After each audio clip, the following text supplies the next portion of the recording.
Assalamualaikum. Waalaikumsalam, matur suwun, Pendeta Ananda. Oke. Eh, Juga teman-teman yang lain yang bergabung dalam Zoom ini, begitu ya. Kita sebelum mulai, kita akan berdoa terlebih dahulu dan nanti saya akan membuka dan nanti langsung saya serahkan ke Gus Aan untuk bisa memulai presentasinya. Mari kita berdoa. Syukur kami padamu ya Tuhan Yesus karena saat ini kami boleh berkumpul di ruang Zoom ini, dimanapun kami berada dengan segala peralatan yang kami juga gunakan itu semua karena berkat anugerah-Mu. Dan saat ini kami akan bersama-sama belajar tentang suatu hal yang selama ini ternyata membuat sebuah keterpisahan dan kami ingin tahu lebih jelas bagaimana hal itu bisa mendatangkan berkat pengetahuan bagi kami, wawasan, dan tentunya sebuah pemahaman yang baru. Juga saat ini sudah bersama dengan kami, sahabat kami terkasih, Gus Anan Sori yang pada malam hari ini memberikan waktunya untuk menemani kami belajar bersama supaya semakin minim kami mengalami kesalahpahaman, terkhusus kecurigaan. Biarkanlah apa yang dibagikannya nanti boleh menjadi berkat bagi kami semua. Dari awal hingga akhirnya kami serahkan pemahaman Alkitab juga katekisasi terbuka pada malam hari ini hanya di dalam nama Tuhan Yesus Kristus. Haleluya. Amin. Amin. Ya, terima kasih untuk semuanya yang sudah hadir, juga untuk Gus Aan sekali lagi yang sudah memberikan waktunya di sela-sela kesibukannya. Asik, sibuk ya Gus. Kamelok mbele aku. Ya, nggak tahu apakah Bapak Ibu semua sudah dapat daging atau Daging belum? ya. Wah, nggak tahu ya.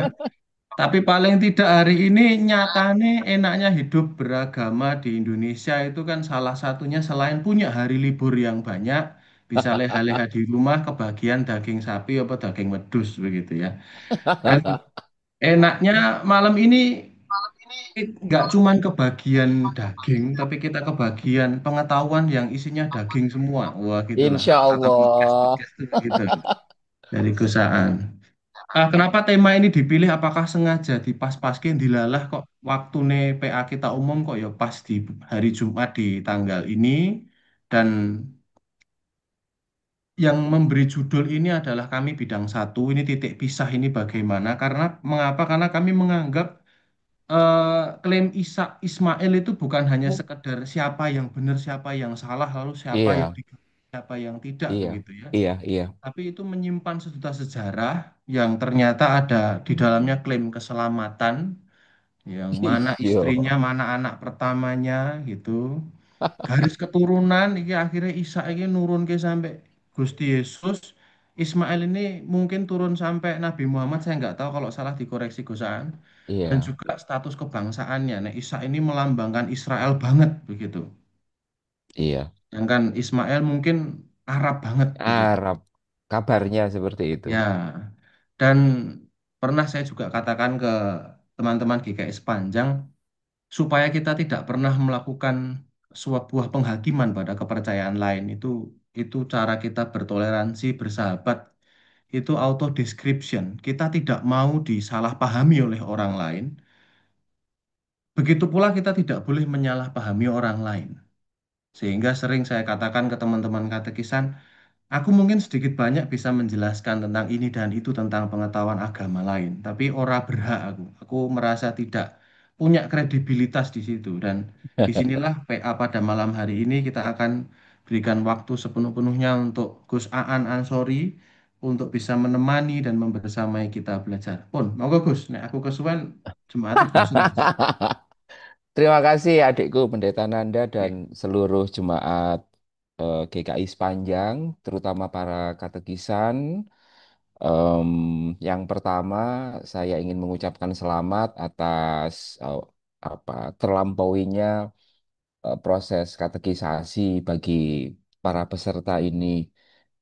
Sebagai orang Muslim NU yang dibesarkan dalam tradisi pesantren, saya sungguh gembira menyambut baik proses katekisasi ini.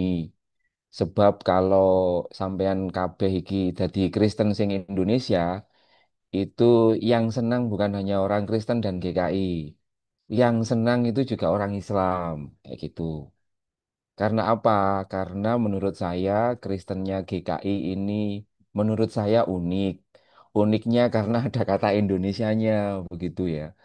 Sebab kalau tidak ada Indonesianya ya nggak apa-apa. Tetapi karena ada tulisan Indonesianya, maka mau tidak mau kekristenannya pasti kekristenan yang menurutku itu kekristenan yang selaras dengan Pancasila, selaras dengan Bhinneka Tunggal Ika, selaras dengan NKRI dan selaras dengan Undang-Undang Dasar 1945. Sebab ada banyak sekali teman-teman Kristen, begitu juga teman-teman Islam yang KTP-nya Indonesia tapi terlalu belani agamane sehingga lali dengan Indonesiane, lali karo Pancasila dan lain sebagainya. Itu penting. Bagi saya, orang Kristen atau orang Islam tidak akan dapat menemukan keindonesiaannya kalau tidak belajar sejarah. Nah, sejarah yang juga gara-gara pendeta Nanda ini saya boleh ini ya, boleh apa namanya eh, belajar ini, belajar. Eh, Belajar terkait dengan Ishak dan Ismail. Begini Pendeta Nanda, di kami tidak pernah didoktrin apa saja menyangkut kaitan Kristen dengan Ishak. Nek gak percaya ya kabeh engko metu tuh kok gereja ya wis takono. Apa hubungannya Yesus karo Ishak nang wong Islam?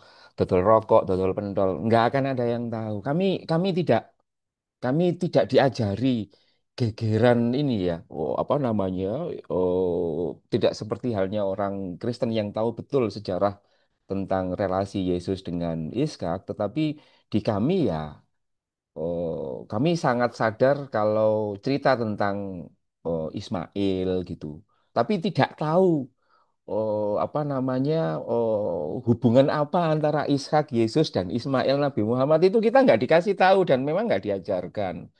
Sehingga apa? Sehingga hanya orang-orang tertentu saja yang memahami betapa Ishak dan Ismail ini memiliki peran yang sangat sentral terkait dengan katakanlah apa namanya titik pisah kalau lihat judulnya itu antara kekristenan dan juga keislaman itu sendiri.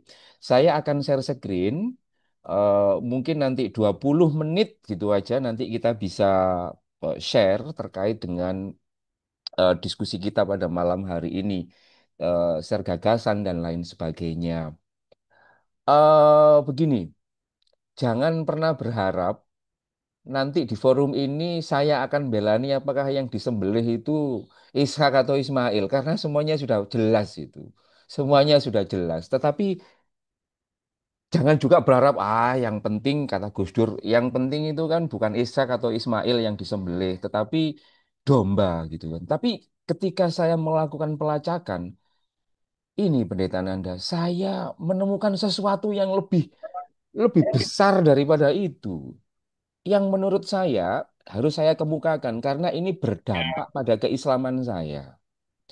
Berdampak dalam keislaman saya itu adalah saya menjadi lebih memahami kekristenan dan Yahudi sekaligus keislaman saya tanpa saya harus terjerumus untuk mengatakan sayalah yang paling benar. Enggak, enggak, enggak seperti itu.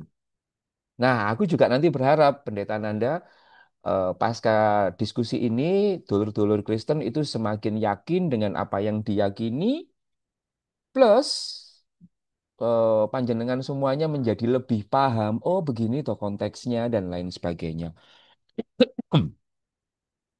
Begini, ini narasi adu domba ya. Judulnya rotok ini ya, rotok provokatif ya. Narasi adu domba dan beragama lebih dewasa ya. Ini pengantar singkat ya, pengantar singkat Ismail dan Ishak, pengantar singkat.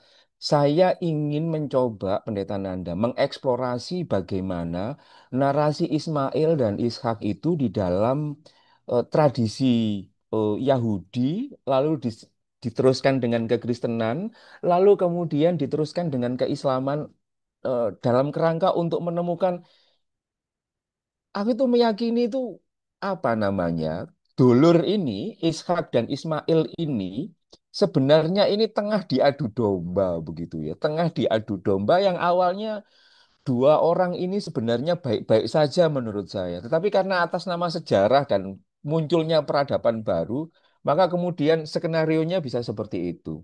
Nah, teman-teman sekalian, yang ingin saya katakan dalam konteks saat ini adalah bahwa saya menemukan, moga-moga saya salah, bahwa eh, Ishak di dalam narasi Yudaisme atau Perjanjian Lama itu bagi saya, sebentar ya, Ishak itu dianggap lebih unggul ketimbang kakak kakak biologisnya. Ya, jadi saya sebagai orang Islam menemukan di dalam narasi Yudaisme atau Perjanjian Lama, Ishak itu dianggap lebih unggul ketimbang kakaknya. Kelahirannya dianggap ajaib karena mungkin Sarah pada waktu itu sudah sangat lama tidak punya anak, menopause dan lain sebagainya. Dan yang menarik adalah Ishak, kalau di kami itu nabi, ingat ya, Ishak sama Ismail ini di dalam tradisi Islam itu sama-sama pangkatnya jenderal, Pendeta Nanda. Sama-sama jenderalnya, sama-sama the messenger of God-nya. Seperti itu. Jadi eh, Ishak dianggap sebagai apa? Perjanjian antara Abraham dan Tuhan. Jadi posisinya sangat unggul. Bahkan dia dianggap sebagai kelanjutan garis keturunan Yahudi. Ya, pokoknya ya via via Ishak itu sendiri. Dan yang menarik bahwa oh, Ishak itu juga masuk dalam peristiwa akidah. Kalau dalam bahasa Yudaisme itu artinya pengikatan Ishak melalui peristiwa kurban. Jadi begitu sentralnya posisi Ishak itu. Aku jadi mikir Pendeta Nanda, lapo kok Ishak kok sampai segitunya begitu loh. Sampai segitunya. Nah, di sisi lain ketika saya baca di Perjanjian Lama secara sepintas ya, secara sepintas. Itu Ismail itu beda ya, sama-sama spermanya Nabi Ibrahim ya, tapi beda ibu ya. Spermanya Nabi Ibrahim beda ibu. Ismail ini dianggap anak marginal, anak pinggiran gitu kan. Iya, gak sepiro dianggap gitu loh. Gak sepiro dianggap gitu kan. Iya, Persekutuan doa. iya Tapi nggak kok anu ya memang ini lintas iman kok. oke. Iya, Sorry, nanti sorry lanjut. Ya. nanti persekutuan doanya setelah ini, C. Eh, nah, Ismail ini gini kan. Ismail ini anak yang marginal pinggiran. Pendeta Nanda, orang Islam nggak tahu ini. Nggak pernah diajari. Nggak pernah diajari. Taunya ya pokoknya Ishak sama Ismail sama-sama api tetap. Sama-sama anak Ibrahim. Tapi mereka, kami itu tidak pernah. Aku baru ngerti ini baru setahun yang lalu kok. Ketika baca-baca Alkitab. Oh gini ya ternyata kak itu. Jadi Ismail itu dianggap anak marginal, dianggap tidak mewarisi perjanjian suci antara Abraham dan Allah. Meskipun di perjanjian lama dijelaskan kalau tidak salah, Ismail itu akan ditakdirkan menjadi bangsa besar ya. Tentu saja bangsa di luar non-Yahudi kalau dalam bahasanya pendeta Nanda itu bangsa Arab lah, bangsa Ismail gitu kan kalau di ini. Nah, Ismail itu di dalam nubuatnya, katakanlah di dalam tradisi Yahudi, ia akan berupaya sekuat tenaga melawan ketidakadilan yang menimpanya. Ketidakadilan yang seperti apa begitu. Saya kemudian membaca, aku tuh jadi ngerti pendeta Nanda, lapo kok Ismail itu ngamuk dan seperti keledai itu ngerti aku. Karena apa? Karena dia menyaksikan sendiri. Sangat mungkin waktu itu kan dia ada 14 tahun ya, 14 usianya kan 14 tahun. Ia menyaksikan sendiri bagaimana penderitaan ibunya atas perlakuan ayah dan ibu tirinya itu. Saya bayangkan ya pendeta Nanda, dirimu lah, ibumu katakanlah diguyo-guyo karo bapakmu atas suruhan, ya atas suruhan ibu tirimu gitu kan. Lalu kamu menyaksikan diusir, kemudian kamu menjadi marah, kamu nggak suka dengan adik tirimu dan lain sebagainya. Sehingga jiwanya memberontak. Mungkin yang ada dalam pikirannya Ismail itu begini.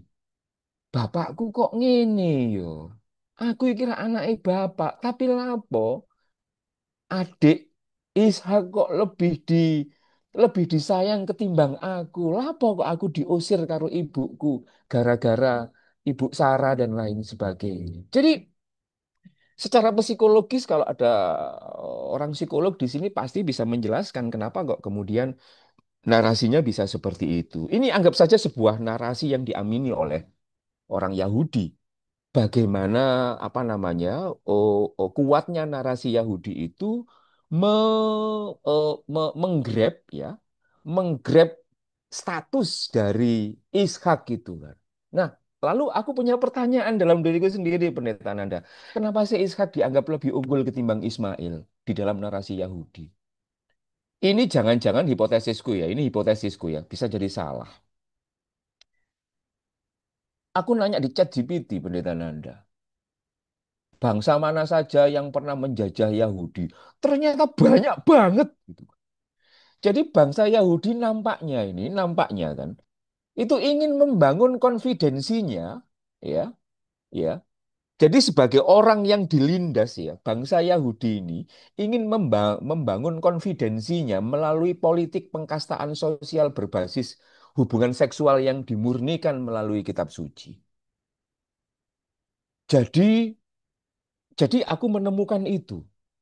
Jadi ada semacam self mechanism yang ada di dalam bangsa Yahudi yang supaya ia bisa bertahan dari berbagai penderitaan ketika dijajah. Itu dia ingin menunjukkan bahwa aku ini kuat, aku ini apa namanya bangsa pilihan dan lain sebagainya. Kita tahu bahwa yang menjajah bangsa Yahudi itu, aku nggak tahu ini di Alkitab di refer atau tidak, kan, terdeteksi atau tidak. Tapi mungkin secara historis itu bangsa Mesir pernah menjajah Yahudi, Kanaan pernah, Asyur, Babel, Persia, Romawi itu pernah. Bayangkan, bangsa Yahudi itu adalah sejarah ketertindasan, sejarah orang kalah, sejarah yang orang itu kalau jadi terlalu sering jadi korban penjajahan, itu kan mesti mesti psikologisnya kan berbeda. Dan ketika dia ingin bangkit, dia akan selalu mencari justifikasi psikologis untuk mengatakan I'm stronger, ya, I'm stronger, I'm more confident dan lain sebagainya. Itu sebabnya di perjanjian lama kemudian ada doktrin yang mengatakan bahwa mereka itu bisa bertahan. Bangsa Yahudi itu kan bangsa yang menurut saya sangat luar biasa, ya. Mereka bisa bertahan karena mungkin salah satunya mereka punya doktrin meyakini bahwa bangsa Yahudi itu adalah the chosen people, orang-orang pilihan, gitu kan. Orang-orang pilihan gitu. Ini juga kadang-kadang aku gunakan ya, siapa namanya Pendeta Nanda. Jadi misalkan ketika aku terlalu sering dibully sama orang ya, terus aku berada dalam posisi psikologis yang sangat rendah, aku itu selalu wiritanku adalah An, kamu adalah orang pilihan, kamu adalah orang pilihan kamu supaya aku ini kuat ya. Kuat kuat apa ya? Kuat menghadapi cobaan dan kuat menghadapi berbagai aneka dengan cara memboosting dirinya sendiri seperti itu. Nah, ini menjadi menarik dan cara memboosting pilihan ini, pilihannya bangsa Yahudi itu adalah ya supaya konfidensiku kuat, maka ya kita the chosen people. Kalau the chosen people, maka kita harus cari cantolan secara genealogis bahwa bangsa-bangsa kita, leluhur-leluhur kita itu bukan orang sembarangan. Oke, kita pilih, kita menggunakan jalur garis keturunan dari Ishak. Strategi ini mirip sama dengan gegeran Habib dan Ba'alawi itu loh Pendeta Nanda. Kayak gitu. Jadi untuk sebagai survive, untuk mendapatkan kemuliaan dan lain sebagainya, maka stempel stempel leluhur itu menjadi penting gitu kan. Nah, aku nggak tahu apakah memang Alkitab ini kitab sejarah atau ini kitab secara imani. Ya, kalau kitab secara imani itu kan bisa bisa bisa macam-macam tafsirannya. Tetapi aku melihat strategi yang digunakan oleh bangsa Yahudi untuk menautkan dirinya kepada Ishak sehingga memompakan kekonfidensian itu diretas dengan menggunakan politik domestik. Politik domestik itu iya, yang sesuai dengan gagasan ini, gagasan Yahudi pada waktu itu. Apa gagasan Yahudi pada waktu itu? Ketika mereka meyakini bahwa mereka adalah anak turun dari Ishak, mereka ngomong, ya jelas dong kami ini anak turun dari Ishak. Karena apa? Ishak lebih murni. Ishak lahir dari Sarah. Sarah itu statusnya adalah Ishak, istri, ketimbang Hagar, yang statusnya adalah Pileges Gundi, kayak gitu. Jadi ini yang aku sebut sebagai politik pengkastaan sosial berbasiskan hubungan seksual itu sendiri. Saya misalkan, saya ya di dalam Islam punya anak dengan istri saya, lalu saya punya anak katakanlah saya nakal dengan katakanlah pacar saya, maka meskipun sama-sama anaknya, tetapi dibedakan. Itu kan kasihan anaknya. Jadi anak yang nggak tahu apa-apa, tapi kemudian ia menanggung berbagai problem sosial dan stigma terkait dengan soal itu.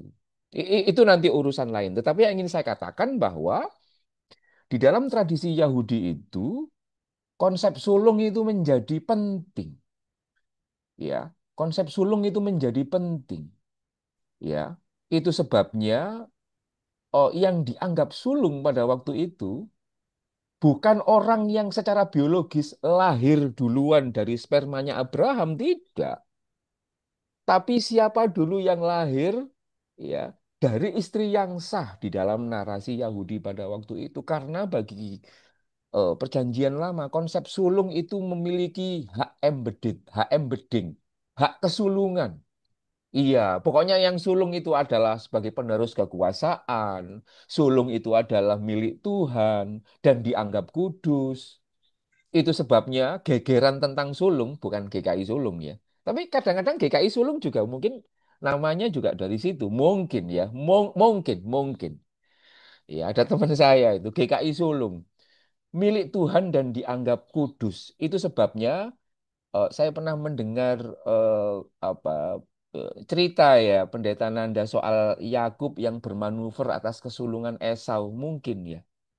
Jadi mungkin karena sangat ingin menjadi sulung supaya mendapatkan berbagai privilege, itu Yakub bermanuver. Itu kalau tidak salah, kalau kamu Pendeta Nanda pernah ke Majelis Agung, itu di ruang makannya itu ada gambaran lukisan yang kayaknya narasinya Yakub sama Esau atau seperti apa gitu kan. Jadi yang ingin saya katakan bahwa eh, begitu kuatnya keinginan Yahudi untuk bisa bangkit dari aneka penjajahan supaya self confidence-nya tinggi menurut saya ia kemudian mencari justifikasi teologis dan mencari justifikasi secara secara apa namanya genealogis itu kan seperti itu. Nah, yang menarik meskipun ya meskipun sangat jelas bangsa Yahudi itu menomorsatukan Ishak, tetapi dan menomorduakan Ismail. Tapi yang menarik kemudian Perjanjian Lama menarasikan Ismail dan Ishak hadir dalam penguburan Ibrahim dan bapaknya itu. Penguburan Ibrahim alias bapaknya itu sendiri. Jadi tetap tidak equal ya Pendeta Nanda. Tetapi yang menarik itu adalah jadi ketika Ibrahim itu meninggal, mereka kemudian apa namanya datang bersama, terus bahkan kemudian di Perjanjian Lama kalau tidak salah, Gusti juga ngomong Ismail juga akan menjadi bangsa yang besar dan lain sebagainya. Tapi tetap status Ismail itu kemudian menjadi nomor dua itu. Kabar selanjutnya pasca Ibrahim meninggal, Ismail nampaknya tidak terlalu banyak direkam. Tapi Ishak itu yang menarik. Ishak kemudian apa terus kemudian dinarasikan itu sendiri. Ini yang pertama. Nah, yang menarik Pendeta Nanda, aku mau geser ke kekristenan ini. Mau geser ke kekristenan. Ya. Harus diakui, kekristenan itu Gusti Yesus itu muncul sebagai agama atau keyakinan baru dari rahim Yahudi.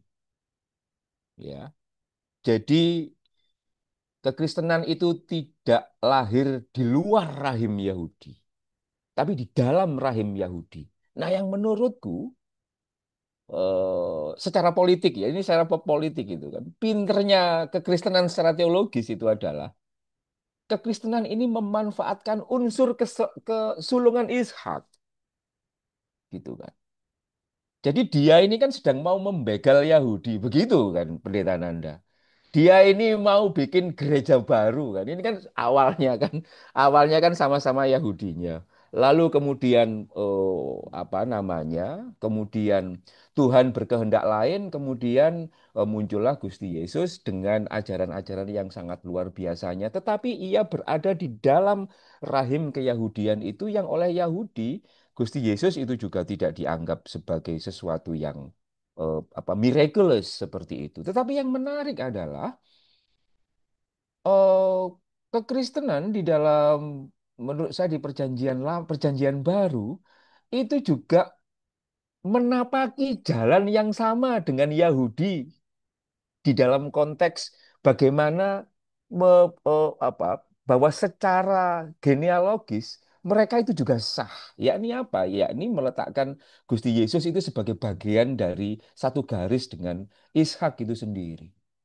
Jadi yang menurut saya adalah kekristenan memanfaatkan unsur kesulungan Ishak, ya, dia menautkan dirinya dengan Ishak itu, tidak dengan Ismail itu, lalu juga menggunakan klaim keunggulan Sarah atas Hagar, serta nampaknya memarjinalkan Ismail dan keturunannya. Pendeta Nanda, 5 tahun terakhir ini ketika aku sering mendengarkan khutbah-khutbah di banyak gereja Kristen, Protestan maupun Katolik atau yang lain, aku sangat jarang sekali mendengarkan Ismail itu disebut di dalam khutbah-khutbahnya. Jarang sekali. Aku kadang-kadang mikir, iki jane ono opo tuh gitu kan. Ada apa gitu. Ya mungkin karena tidak ada bahan. Mungkin tidak ada bahan dan lain sebagainya. Ketika penelusuranku ini berjalan terus pendeta Nanda, di dalam teologi Kristen, Yesus itu dianggap sebagai anak sulung. Mbuh bener buka ini. Anak sulung dalam arti entah sulung secara biologis atau sulung secara teologis. Tetapi yaitu tadi, kekristenan mengadopsi cara berpikir Yahudi untuk menunjukkan orang ini orang yang luar biasa. Kayak gitu. Prototokos sebagai anak sulung. Gereja itu juga disebut sebagai anak sulung karena orang-orang percaya, believers, orang-orang Kristen dianggap orang-orang percaya, itu disebut sebagai jemaat anak sulung. Karena anak sulung itu anak pilihan, anak janji, ya gitu. Nah, yang menarik begitu cerita tentang aku berharap ada banyak cerita ya di Perjanjian Baru terkait Ismail, tapi sayangnya aku tidak menemukan itu. Ya, dalam perjanjian baru Ishak disebut 4 sampai 5 kali dengan nada penuh kebanggaan. Gak apa-apa, Yohan. Gak masalah. Sedangkan Ismail disebut 2 kali. Secara tidak langsung, secara jujur namun agak menyakitkan pendeta Nanda. Anak dari perempuan yang menjadi budaknya. Itu. Jadi misalnya pendeta Nanda, katakanlah ibu Niki, katakanlah ya, katakanlah tukang tukang apa jenengi tukang cuci pakaian. Iki lho, anake wong dodol wong tukang cuci pakaian itu loh. Jadi bagi saya eh apa cara cara menaikkan kekristenan di dalam narasi Ishak dan Ismail ini kemudian relatif jomplang gitu kan. Relatif jomplang. Jadi kalau di perjanjian lama itu Ismail itu masih ada baik-baiknya dikit begitu ya, masih ada baik-baiknya dikit gitu kan. Di kekristenan di perjanjian baru itu nampaknya itu semakin dikurangi gitu kan. Jadi Ishak dapat spotlight ya, dapat dapat apa namanya? Dapat pencerahan yang sangat luar biasa, dapat panggung yang sangat luar biasa di satu sisi, Ismail kemudian menjadi semakin termarginalkan. Nah, mungkin itu sebabnya ya. Mungkin itu sebabnya saya juga sangat jarang kemudian mendengarkan apa namanya, mendengarkan banyak teman-teman Kristen yang katakanlah eh, bisa atau berani mengapresiasi Ismail itu sebagai bagian penting dari anak biologis dari apa namanya, dari Abraham itu. Artinya sejajar lah, sejajar terkait dengan Ishak dan Ismail itu sendiri. Nah, yang menarik ini juga apa namanya, menurut saya ini penting juga ya. Kalau tadi saya ngomong bagaimana narasi di Yahudi, yang ini narasi di kekristenan ini kalau tidak salah, moga-moga benar ya.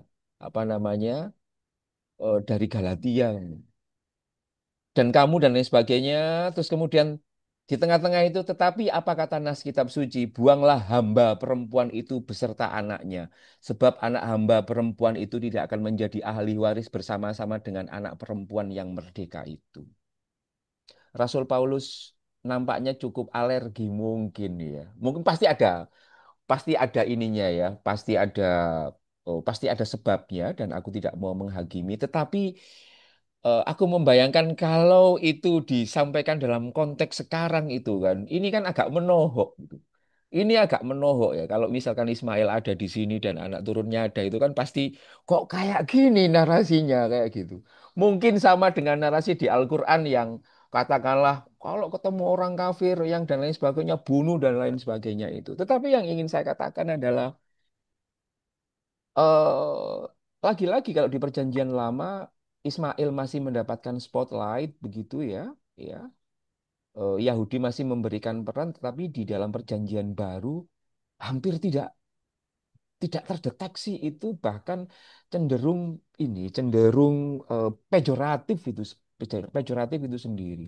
Saya tidak tahu apa hal yang mendasari, misalkan dalam konteks apa surat ini ditulis, dalam konteks apa surat ini di, ditulis ya, ditulis oleh Rasul Paulus barangkali terkait dengan soal itu. Nah, untuk mensummary antara Yudaisme dan kekristenan, saya kira di kekristenan itu Ishak diyakini sebagai anak janji, ya, sebagai yang lebih luhur, simbol iman dan anugerah, sedangkan kakak biologisnya Ismail itu more or less lebih rendah, yakni anak daging dan simbol hukum dan usaha manusia. Artinya begini, Rasul Paulus bilang kita diselamatkan oleh iman, bukan oleh usaha semata, begitu. Jadi betapa kuatnya kritik eh, barangkali kekristenan pada waktu itu terhadap praktek keyahudian yang lebih mementingkan hukum yang sangat detail seperti di Islam, tetapi melupakan iman, melupakan kasih dan lain sebagainya, sehingga sehingga ungkapan itu direpresentasikan di dalam dua anak manusia yang Ishak dianggap sebagai anak janji, dia adalah kasih karunia, sedangkan Ismail itu adalah representasi dari hukum Taurat, hukum yang yang katakanlah ya tidak menyelamatkan dan lain sebagainya. Mungkin seperti itu. Jadi pendeta Nanda, menurut saya aku setuju dengan kamu bahwa ada upaya serius ya dalam sejarah kita itu menjadikan figur Ishak dan Ismail itu sebagai sesuatu yang harus bertengkar. Ini sama dengan kalau kita sejarahnya sejarah Tionghoa dan Jawa. Aslinya Tionghoa dan Jawa di Indonesia itu kan seperti adik kakak. Tapi for some reason oleh Belanda, adik kakak ini kalau dibiarkan rukun, kata Belanda, aku nggak bisa jajah Indonesia, maka Jawa dan Tionghoa ini harus dibuat gegeran saling curiga mencurigai. Maka dibuatlah berbagai skenario agar yang Tionghoa nggak suka dengan Jawa, agar Jawa selalu merasa terancam dengan Tionghoa. Padahal sebenarnya itu mereka itu adalah bestie dan apa namanya saudara itu sendiri. Jadi di titik itu Yahudi mempersepsi Ishak dan Ismail seperti itu, kekristenan Oh, agak lebih parah lagi seperti itu. Lalu bagaimana di Islam itu sendiri? Aku di Islam itu sebenarnya simpel-simpel aja. Simpel-simpel aja. Ini gambar, jadi di dalam tradisi kami, Pendeta Nanda, ketika kami diceritain soal Nabi Ismail, ya, kami banyak diceritain soal Nabi Ismail. Cerita kami itu selalu Nabi Ismail dulu itu hidupnya menderita. Dia hidup seorang diri dengan ibunya. Sampai kemudian nggak bisa minum dan lain sebagainya. Tapi kami tidak pernah dikasih tahu kenapa dua orang ini sampai menderita itu kami nggak dikasih tahu. Nggak dikasih tahu. Kok kami tahu? Wah, dibully itu Sarah sama Ishak gitu. Kalau misalkan baca perjanjian lama loh. Kami nggak dikasih tahu, makanya kami nggak terlalu pusing. Ya wes dianggap ini cobaan gitu aja.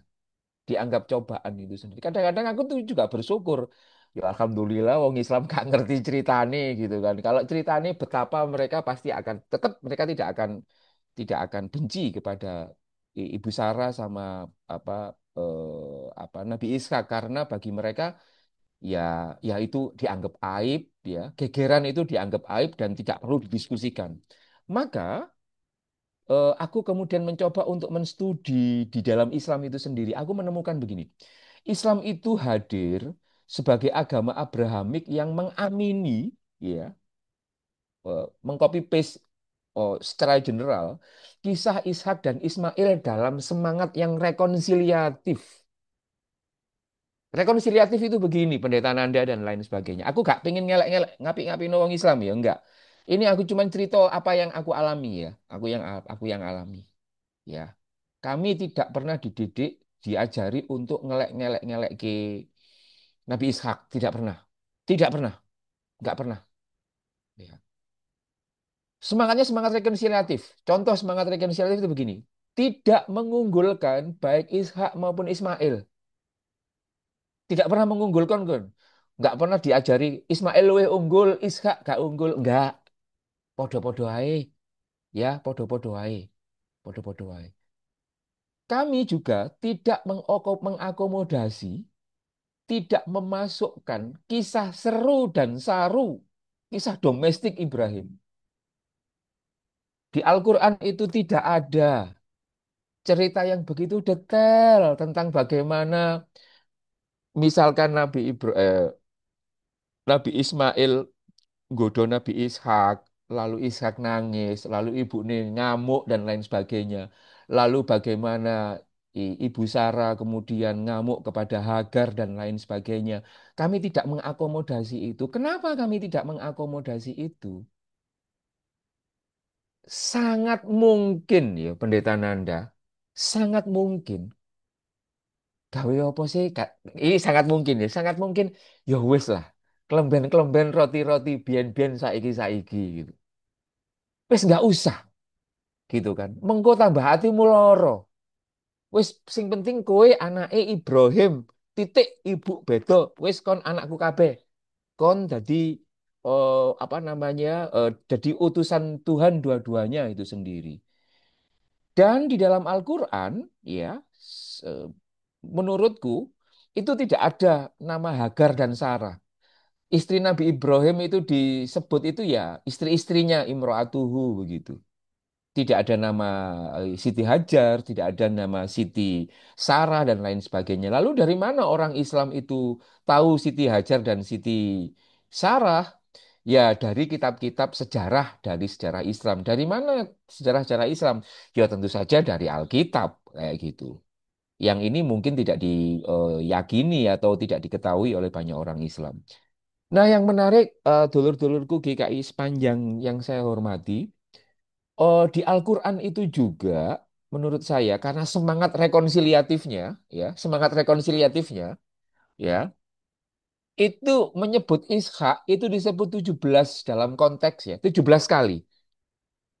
Al-Quran menyebut nama Ishak itu 17 kali dalam konteks Ishak adalah putra Ibrahim, Ishak adalah anugerah dari Allah, Ishak adalah utusan dari Allah, Nabi. Dan Ishak adalah leluhur dari Yakub. Disebut 17 kali. Sedangkan Ismail itu sebanyak 12 kali dalam konteks Ismail adalah putra Ibrahim, Ismail adalah membangun Ka'bah, Ismail itu adalah utusan Allah, ia adalah orang yang sabar dan setia pada janji. Nggak dijelaskan pendeta Nanda, sabar itu sabar opo, setia pada janji itu setia pada janji yang seperti apa. Tapi secara spekulatif mungkin kita bisa menautkan, mungkin sabar itu karena dia sanggup menghadapi eh, bahtera domestik seperti yang di kitab Kejadian. Setia pada janji, dia mungkin bersetia pada janji Gusti untuk bisa membuat bangsanya, anak turunnya itu menjadi besar mungkin. Ini kan argumentasi post factum ya, cocok logi dan lain sebagainya. Tetapi yang saya ingin katakan bahwa di Al-Quran tidak menjelaskan apa yang disebut dengan setia dan apa yang disebut dengan sabar seperti itu.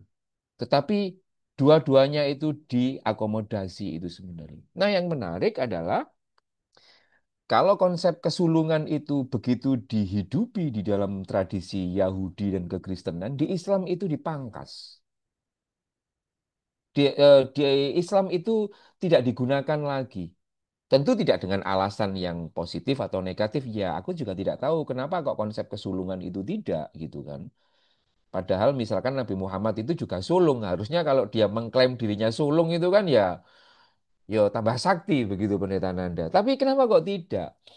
Jadi konsep keutamaan kesulungan tidak diakomodasi. Di dalam Islam semua anak setara dan memiliki kesempatan masuk surga. Selama dia percaya sama Tuhan, percaya pada hari akhir dan berbuat baik apapun agamanya. Ya ayyuhalladzina amanu walladzina hadu wan nasara wasabiina man amana billahi wal yaumil akhir wa amila solihan falahum ajruhum gitu kan. Maka mereka akan mendapatkan apa namanya ganjarannya itu mau Yahudi mau Nasrani ketika mereka percaya sama Gusti, percaya pada hari akhir dan berbuat baik, maka mereka akan mendapatkan ganjarannya di surga nanti itu sendiri. Nah, Islam nampaknya ingin berlaku rekonsiliatif terkait dengan soal itu. Tetapi yang menarik, ini yang terakhir barangkali adalah di Al-Quran itu, Pendeta Nanda, tidak ada satupun ayat yang menyatakan Nabi Muhammad itu adalah turunan dari Ismail. Itu tidak ada. Tidak ada. Aku kadang-kadang itu mikir, kenapa konsep sepenting itu kok tidak ada begitu loh. Padahal harusnya kan supaya jelas seperti itu. Tapi tidak, supaya jelas kan seperti itu. Tetapi belakangan ya, belakangan melalui hadis, melalui kitab-kitab tarikh sejarah, Nabi Muhammad itu secara tidak langsung dikaitkan ya, dikaitkan dengan dikaitkan sebagai pewaris kepemimpinan religius Ibrahim dari garis Ismail. Kalau ini pewaris religius Ibrahim, iya. Tetapi apakah dari Ishak atau dari Ismail, itu tidak disebutkan. Tidak disebutkan. Ya, ya Nabi Muhammad adalah sustainability, kelanjutan dari Musa, ya, dari Musa, kemudian dari Ibrahim, dari Musa, terus kemudian dari Isa, kemudian dari Yakub, terus kemudian ya Nabi Muhammad itu sendiri, Ismail, Ishak dan lain sebagainya itu. Tanpa satupun ada teks yang jelas yang mengatakan Nabi Muhammad itu adalah di dalam Al-Quran itu sebagai pewaris darah dari Nabi Ibrahim, dari Nabi Ibrahim melalui jalur Ismail itu tidak ada. Lalu ini membuat aku pertanyaan, kenapa kok kemudian harus melalui garis Ismail? Hipotesisku ada dua. Pertama, ya, sangat mungkin karena Nabi Muhammad ini diidentikan sebagai bangsa Arab, bukan bangsa Yahudi. Sebagaimana yang kaprah dipahami dalam keturunan Ismail. Ya, saya itu aku itu meyakini bahwa Tuhan atau katakanlah secara historis siapapun penyusun Al-Quran itu juga sangat menguasai celah dari Alkitab itu sendiri kan. Sehingga ngerti begitu bahwa Ismail itu adalah bapaknya bangsa Arab selain Yahudi. Maka dari itu kemudian itu menjadi landasan yang pas bagi Nabi Muhammad yang lahir di Arab untuk menautkan genealoginya itu. Yang kedua, hipotesisku adalah Nabi Muhammad itu dicitrakan sebagai sosok yang mampu membela leluhurnya. Ya, Ismail dari dominasi dan represivitas teologis pengikut adik leluhurnya begitu. Jadi Nabi Muhammad itu di dalam Al-Qur'an karena Al-Qur'an itu memberikan apa namanya? Lumayan pembelaan terhadap Ismail ya. Tidak mengeluh-elukan Ishak saja sembari menjelekkan Ismail tetapi mengeluh-elukan dua-duanya. Berarti itu kan sebagai pembelaan terkait dengan keberadaan dari Ismail itu sendiri. Dan ini yang menurutku sebagai hipotesis kenapa kemudian Nabi Muhammad memilih jalur Ismail itu sendiri. Tapi apakah tes DNA menunjukkan Nabi Muhammad itu adalah garis keturunan dari Nabi Ismail? Ya, wallahu a'lam. Saya juga tidak tahu. Itu harus urusan akademik dan saintifik. Nah, yang terakhir terkait dengan sembelih-sembelihan. Terkait siapa yang disembelih itu. Ini juga menurutku sebagai orang Islam agak mengecewakan nih Nanda. Orang Islam kan berharap yang disembelih itu kan Ismail dan itu ada justifikasi teksnya secara Al-Quran. Tapi sayangnya Pendeta Nanda, Al-Quran itu bersikap netral dalam peristiwa suci pengorbanan anak Ibrahim. Ia tidak menyebutkan secara literal nama anak yang akan dikorbankan. Jadi semua misterius gitu loh. Gitu. Sangat mungkin kenapa dibuat misterius? Ya dibuat itu tadi menyejajarkan supaya tidak hanya Ishak saja yang dinomor satukan, tetapi Ismail itu juga di apa namanya, juga ikut di dalam misteriusitas itu, seperti itu. Tapi Al-Quran juga nggak mau ini namanya Ismail, enggak. Jadi di dalam Al-Quran ini juga gegeran di dalam tradisi Islam itu Al-Quran tidak menyebutkan nama. Lalu para Islamis, para sarjana-sarjana Islam kemudian terbelah menjadi dua. Sebelum abad ke-11, itu banyak sekali tafsir-tafsir Islam itu meyakini yang disembelih itu Ishak, Pendeta Nanda. Ali bin Abi Thalib, kemudian At-Tabari, Al-Qutaidah, itu meyakini yang disembelih itu adalah Ishak. Kayak gitu. Tapi kemudian ketika abad 11 awal, ketika Islam mulai berjaya dan memiliki posisi yang sangat kuat, tafsir-tafsir itu kemudian bergeser. Tafsir-tafsir itu bergeser dan kemudian banyak yang mengatakan itu adalah Ismail. Mungkin ini adalah kebutuhan identitas begitu ya. Kebutuhan identitas termasuk juga soal haji dan lain sebagainya. Mereka menganggap mereka itu orang Islam pada tahun itu menganggap bahwa kita mesti harus punya patron ini nih terkait dengan soal pengorbanan. Nah, kalau kita nanti Ishak, wah kan nanti ini apa namanya bentek apa bentek itu apa ya? Ini kan crash nanti dengan orang Kristen. Ya sudah Ismail. Maka kitab-kitab tafsir pada abad 11 Masehi itu mulai banyak menyebut nama dari Ismail itu. Sampai hari ini akhirnya banyak yang mengatakan Ismail dan yang mengatakan Ishak itu menjadi sangat minor. Bagi saya, ketika banyak orang menyebut Ismail ketimbang Ishak di dalam tradisi Islam, itu ya memang ini titik pisahnya makin kencang. Tapi kalau di Islam itu 50-50, yang meyakini Ishak itu 50%, yang meyakini Ismail 50%, itu apa eh, akal sehat dan semangat rekonsiliatif itu agak lumayan Pendeta Nanda. Tapi kalau per hari ini, mari kita survei seluruh Indonesia orang Islam, siapakah yang disembelih, Ishak atau Ismail? Saya kok yakin 99% mengatakan Ismail. Kayak gitu. Dan itu menurut saya titik pisahnya akan semakin kuat itu sendiri. Ini adalah saya kutipkan dari Al-Qur'annya, ya. Ini adalah ayat di surat As-Saffat ayat 101 sampai 107 perikop menyangkut soal penyembelihan. Tidak ada disebut nama, tapi kalau kita melihat di sini, bagi yang pernah belajar perjanjian lama, itu ada tulisan Arab begini, Fabash syarallahu bihulamin halim. Maka kami, Tuhan itu bilang, maka Tuhan memberi dia, Ibrahim, kabar gembira dengan seorang anak yang penyabar. Anak yang penyabar itu nampaknya itu lebih cenderung kepada Ishak ketimbang Ismail. Menurut saya sih. Itu sangat mungkin ya, sangat mungkin para penafsir penafsir Islam sebelum abad 10, sebelum abad 11, yang rata-rata juga pengetahuan Alkitabnya juga sangat luar biasa, itu sudah rata-rata ya mengatakan itu Ishak. Maka di dalam perikop ini apa bisa kita lihat dengan jelas bahwa sebenarnya di Al-Qur'an namanya tidak nama literal.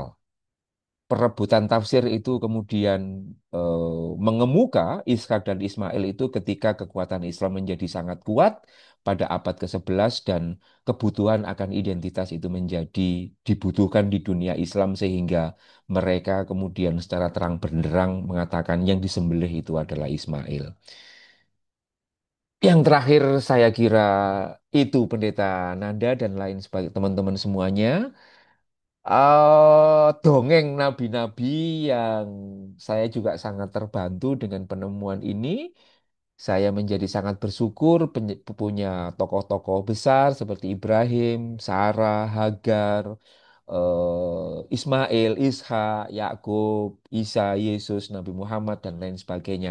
Aku meletakkan bahwa eh, Ismail dan Ishak itu per hari ini itu dikontraskan untuk kebutuhan-kebutuhan apa penguatan identitas gitu. Tawaran saya adalah bisakah kita semakin memperkuat identitas keagamaan kita tanpa perlu mengorbankan orang lain, tanpa perlu menindas orang lain, tanpa perlu menjelek-jelekkan orang lain begitu loh maksud saya. Kayak gitu gitu. Saya kira itu Pendeta Nanda. Mohon maaf kalau terlalu banyak omong dan nanti kita diskusikan. Matur suwun. Iya, matur nuwun, Gus Aan. Eh,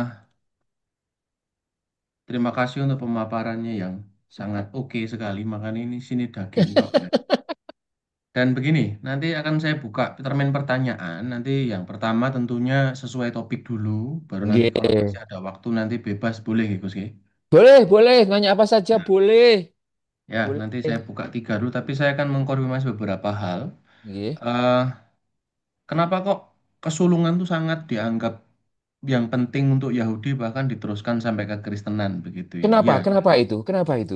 Pendeta. Eh, Yahudi itu sangat menekankan garis keturunan. Itulah Iya, kenapa Yesus itu bahkan digambarkan sebagai anak sulung, gambar yang sulung yang pertama gitu ya. iya, Itu kaitannya sama inkarnasi. Dia iya, firman yang menjadi manusia, word made flesh gitu ya. iya, Sebelum dunia dijadikan, itu Allah kan berfirman dulu. Sang Bapa iya, berfirman. Nah, firman itu adalah Kristus itu sendiri. Jadi dialah yang pertama di antara yang lain. iya. Itu. Dan kenapa kok Paulus nadanya kok sangat sangat Yahudi sekali ya? Jelas karena dia orang Farisi, dia Nah, muridnya Gamaliel. Gamaliel itu langsung muridnya Hillel, rabi Yahudi yang sangat terkemuka yang mempengaruhi pemikiran Yahudi. Dan apalagi ya,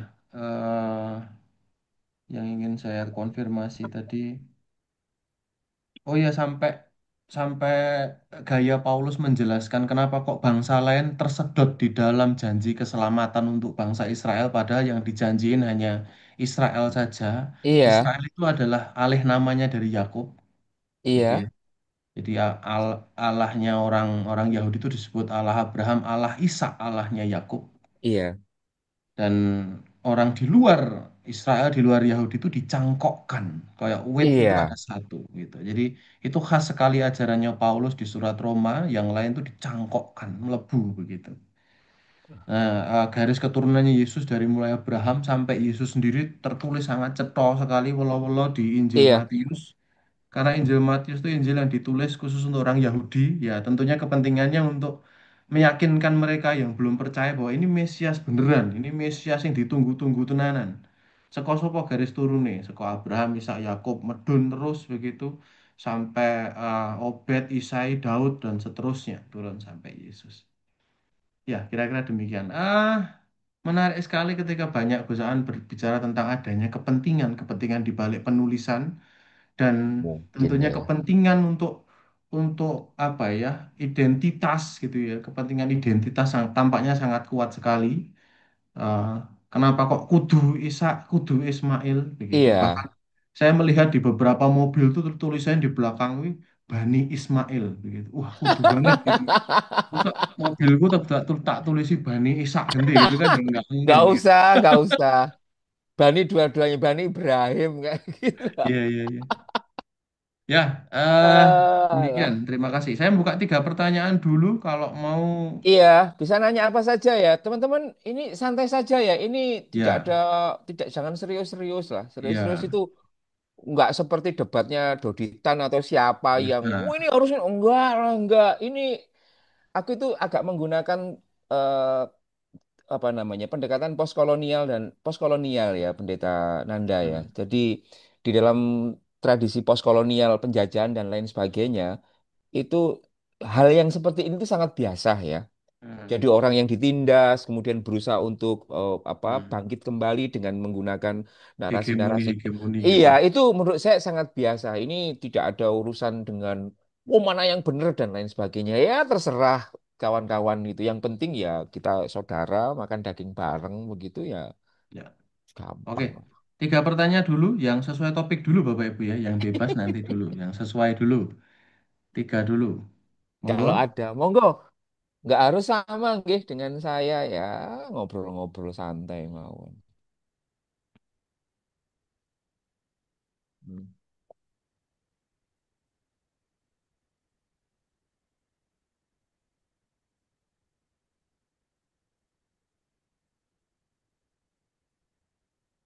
Loh, nggak ada ini. Apa wis bebas tok sing takon gini. Tapi Gus, sedikit saja. Tapi apakah di Al-Quran itu secara eksplisit disebutkan bahwa istri pertamanya itu adalah Sarai dulu. Enggak, Enggak juga ya. Yus duwe enggak. bojo loro begitu. Iya, Sama Siti Hajar begitu. imro'ah ya. Mar'ah itu kan singular. Ya. Kalau di bahasa Al-Qur'an itu imro'atu. Imro'atu itu perempuan-perempuannya, Oke. perempuan-perempuannya, Iya, iya, iya, perempuan-perempuannya. iya. Dan menarik Hmm. kan, kalau kamu belajar soal poligami di dalam tradisi Yahudi itu kan menarik ya. Menariknya itu adalah ada periodisasinya, Nanda. Hmm. Periodisasinya itu adalah periode yang sangat purbawi gitu kan. Itu boleh ngambil istri maupun gundik berapa saja boleh.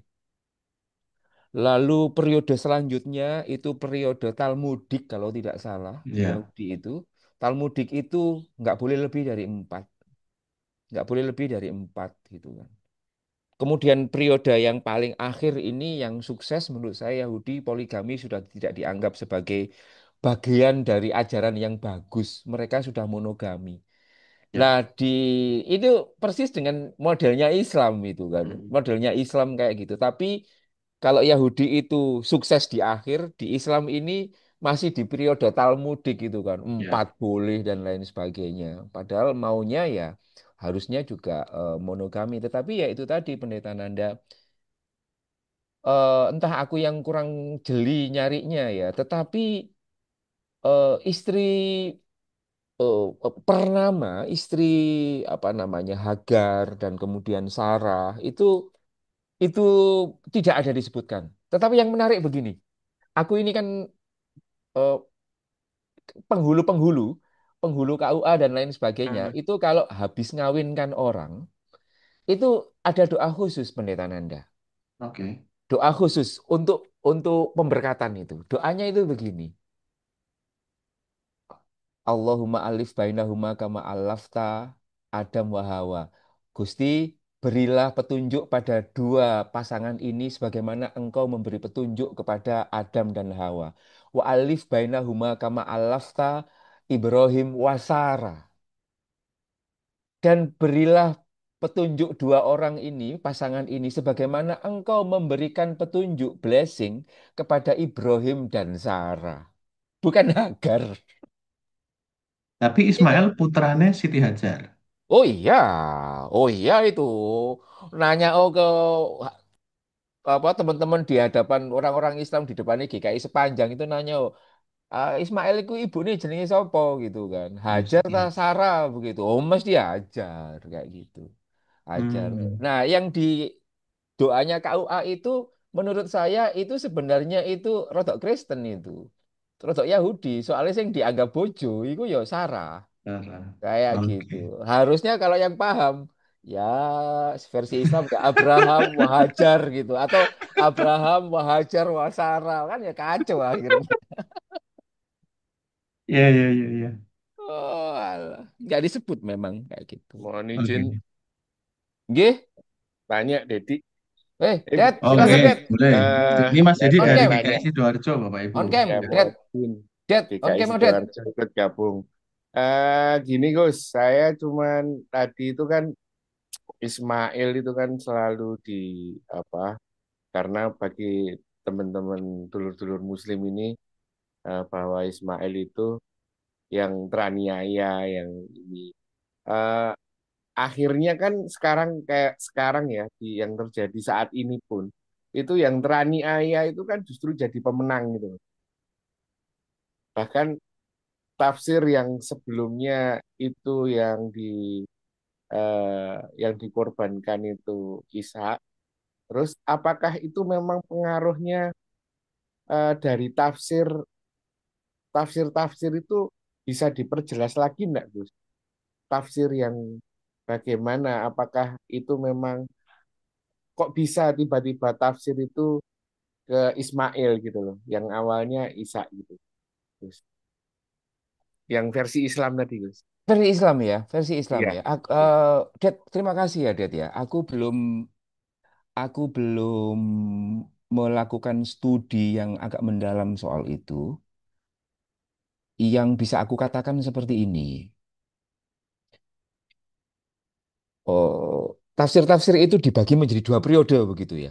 Sebelum abad 11, sebelum abad 11 Masehi, tahun Nah, 900, tahun 1000, ikut tafsir-tafsir Islam itu masih agak rame itu masih banyak orang yang mengatakan bahwa yang disembelih itu Ishak gitu.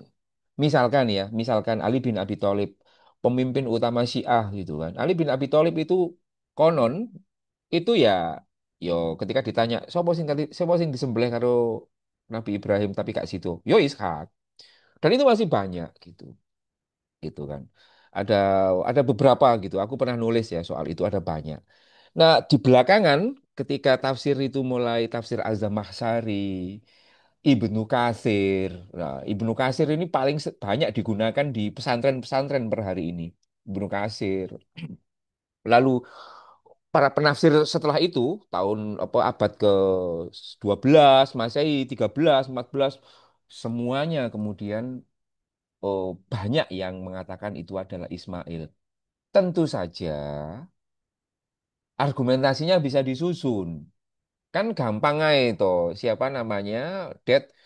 Misalnya gampang itu begini ya. Kalau kamu pengacara ya, suruh belani klienmu kan kamu akan berupaya untuk menyatakan klienmu itu tidak bersalah kayak gitu. Dengan berbagai cara gitu kan.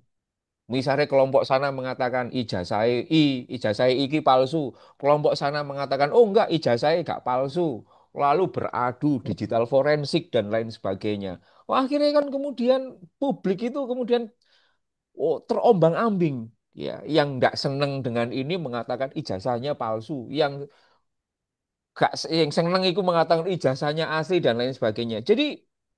Jadi argumentasi itu disusun begitu, termasuk menyusun dengan berbagai cara yang mengagumkan. Misalkan ya, oh bahwa di Al-Quran itu yang disebut dengan anaknya itu adalah Ismail, alasannya A, B, C, D, E, F, G, H, I, J. Bagi yang pro Ismail itu mengatakan itu. Tetapi fakta yang tidak bisa dihapus adalah salah satu tokoh besar Islam, Ali bin Abi Thalib. Ali bin Abi Thalib ini menantunya Nabi Muhammad ya. Ali bin Abi Thalib itu menantunya Nabi Muhammad. Bluetooth mode. Menantunya Nabi Muhammad. Itu ya meyakini Ishak kayak gitu. Dan orang yang kayak gini, menurut saya ya, itu pengetahuannya terkait Alkitab itu pasti juga punya dia. Kalau kamu nanya ke aku ya, oh tidak mungkin apa oh begini. Kalau kamu nanya aku siapa yang disembelih, aku meyakini dalam narasi Yahudi itu Ishak. Karena kesulungan dalam konteks pada saat itu, kesulungan itu sangat Yahudi banget. Dan itu pasti Ishak. Pasti itu. Tapi kenapa kemudian banyak orang Islam meyakini Ismail itu? Ini apa? The need of recognition, Dad. Kebutuhan untuk apa ya? Apa ya pendeta Nanda? Rekognisi itu apa? Kebutuhan untuk soal identitas ya. Kebutuhan diakui juga. Kebutuhan soal pengakuan dan yang lain. Ini nek misalnya kita gagal meletakkan Ismail sebagai aktor yang akan disembelih ini, wah ini bisa roboh nih argumentasi yang lanjutan ini. Nanti juga ngomong soal haji dan lain sebagainya kayak gitu. Nah, akhirnya kita tidak lagi ngomong soal kebenaran historis, tetapi agama menjadi medan, ya, menjadi medan penafsiran yang sangat personal. Maksudku begini, Dad, kalau misalkan ada orang ya, ngomong ke kamu kayak gini, Mas Dedi, aku itu gak iso apik karo wong. Nek aku gak meyakini bahwa yang kate disembelih itu Ismail, itu ya opo, Mas? Maka meyakini yang disembelih sebagai Ismail itu wajib. Sebab kalau dia tidak meyakini itu, dia merasa tidak bisa berbuat baik pada orang lain. Jadi akhirnya kebenaran historis dan kebenaran yang dogmatik itu kan menjadi sangat kabur. Apalagi ini kan bukan sesuatu yang kok biar ono YouTube gitu ya, kok biar ono YouTube, ono TikTok, ono kan ya gampang banget. Tapi kan nggak bisa kayak gitu. Nggak bisa kayak gitu tuh dalam arti kan ini kan ngomong soal keimanan, ngomong soal ini. Ada orang yang meyakini bahwa itu adalah Ismail itu seperti meyakini segitu seriusnya seperti meyakini kalau nggak meyakini Ismail yang disembelih berarti kamu tidak Islam. Ada yang sampai kayak gitu. Tapi kalau orang-orang yang ngerti sedikit kayak aku gitu kan santai saja.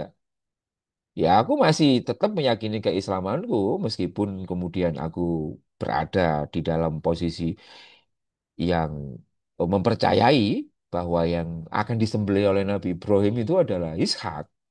Kayak gitu. Ya aku santai saja. Tapi ada orang yang mungkin karena keterbatasan pengetahuan dan sangat nggak suka dengan kekristenan itu kan menjadi bahaya, Dad, kalau seperti ini. Iya, Makanya ibarat diskusi. Heeh. ibaratnya kayak itu finalis Indonesian Idol. Heeh. Nah, terus yang suaranya sama-sama enak, tetapi Heeh. karena ada yang dianggap ini lebih menderita karena dia ini anak dari seorang ini. Biasanya kan gitu, yang juara Iya. kan justru yang lebih lebih Iya. teraniaya gitu, Gus. Kuyo-kuyo. Yang Ya, dikuyo-kuyo. ya, ya. Nah, tapi yang harus hati-hati, Dad, kadang-kadang itu kalau di dalam teori postkolonial itu begini, kadang-kadang orang yang pernah dijajah, ketika dia ini menang, ketika dia yang pernah dijajah ini menjadi pemenang, menjadi penguasa, ia akan bertindak sebaliknya, Dad. Itu biasanya rata-rata seperti itu, Dad. Jadi ada teori namanya teori mimikri. Jadi yang dijajah itu akan mengcopy paste perilaku-perilaku para penjajahnya. Misal, ini misal ya, misal katakanlah Ishak sama Hagar ini, Ishak sama Sarah mengkuyo-kuyo, menjajah Hagar dan Ismail, gitu kan. Kalau aku jadi apa bisa dikasih omong ke Bu Hagar dan kemudian Pak Ismail ya, hati-hati ya nanti kalau berkuasa jangan sampai menindas lo ya. Kan kadang-kadang orang itu kan kalau pertama ditindas lalu jadi penguasa kemudian ia lupa dan berubah perilakunya menjadi penindas baru seperti itu. Jadi ya ya moga-moga itu tadi Dad. Jadi kita hanya bisa mengatakan bahwa semoga yang terjajah tidak menjadi penjajah baru itu ya dengan cara menyadarkan, kamu itu pernah dijajah loh ya, jangan sampai kemudian kamu melakukan penjajahan baru atas itu begitu. Kayaknya itu sejarahnya terulang di politik Indonesia kan juga seperti itu kan, playing victim, kemudian ketika berkuasa lupa sama rakyatnya, jajah balik dan lain sebagainya. Begitu terus kayak gitu. Terima kasih, Matur Dad nuwun, ya. matur nuwun. Gih, gih, gih. Monggo yang lain. Ya, mungkin saya, Mas Anda. Gus hanya mau menanggapi aja, Gus. Gih, monggo Mas. Kalau misalkan sesuai dengan Al-Quran, jadi tidak menyebut nama, Enggak, saya Gus. kira tidak akan terjadi sebuah perpecahan ya, baik intern ataupun intern Muslim dengan intern ek- ekstern Muslim. Enggak, Tapi Mas. dengan adanya tafsir-tafsir tadi, nah akan terjadi suatu perpecahan di dalam intern Muslim sendiri, juga dengan ekstern. Nah, yang saya pikirkan tuh gini, kenapa mereka para tafsir itu kok tidak merujuk pada Al-Quran yang tidak menyebut nama? Saya kira Gusti itu maha baik. Gusti Iya, tidak Mas. menyebutkan nama untuk menjaga rekonsiliasi itu tadi. Apakah tujuan daripada identitas tadi untuk dakwah? Itu yang saya tanyakan. Karena dengan adanya mengidentifikasi melalui para tafsir, itu akan melakukan dakwah. Karena pada waktu itu kan antara Kristen dengan Muslim, Yahudi kan sama kuatnya.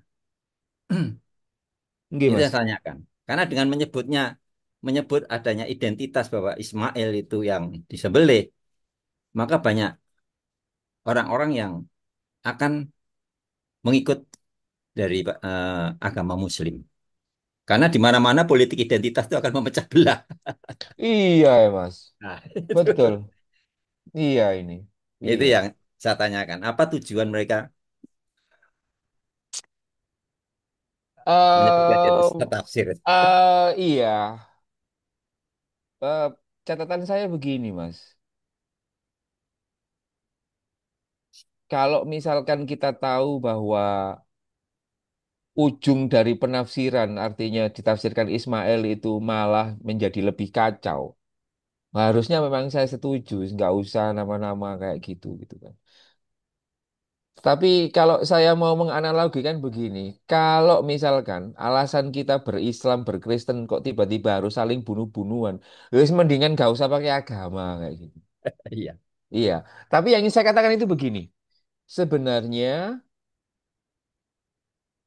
membiarkan tafsir di Al-Quran itu tidak pakai nama atau pakai nama itu adalah sesuatu yang biasa-biasa saja. Yang tidak boleh, Mas, ya. Sama dengan kita. Mau Islam, mau Kristen, itu nggak biasa-biasa saja.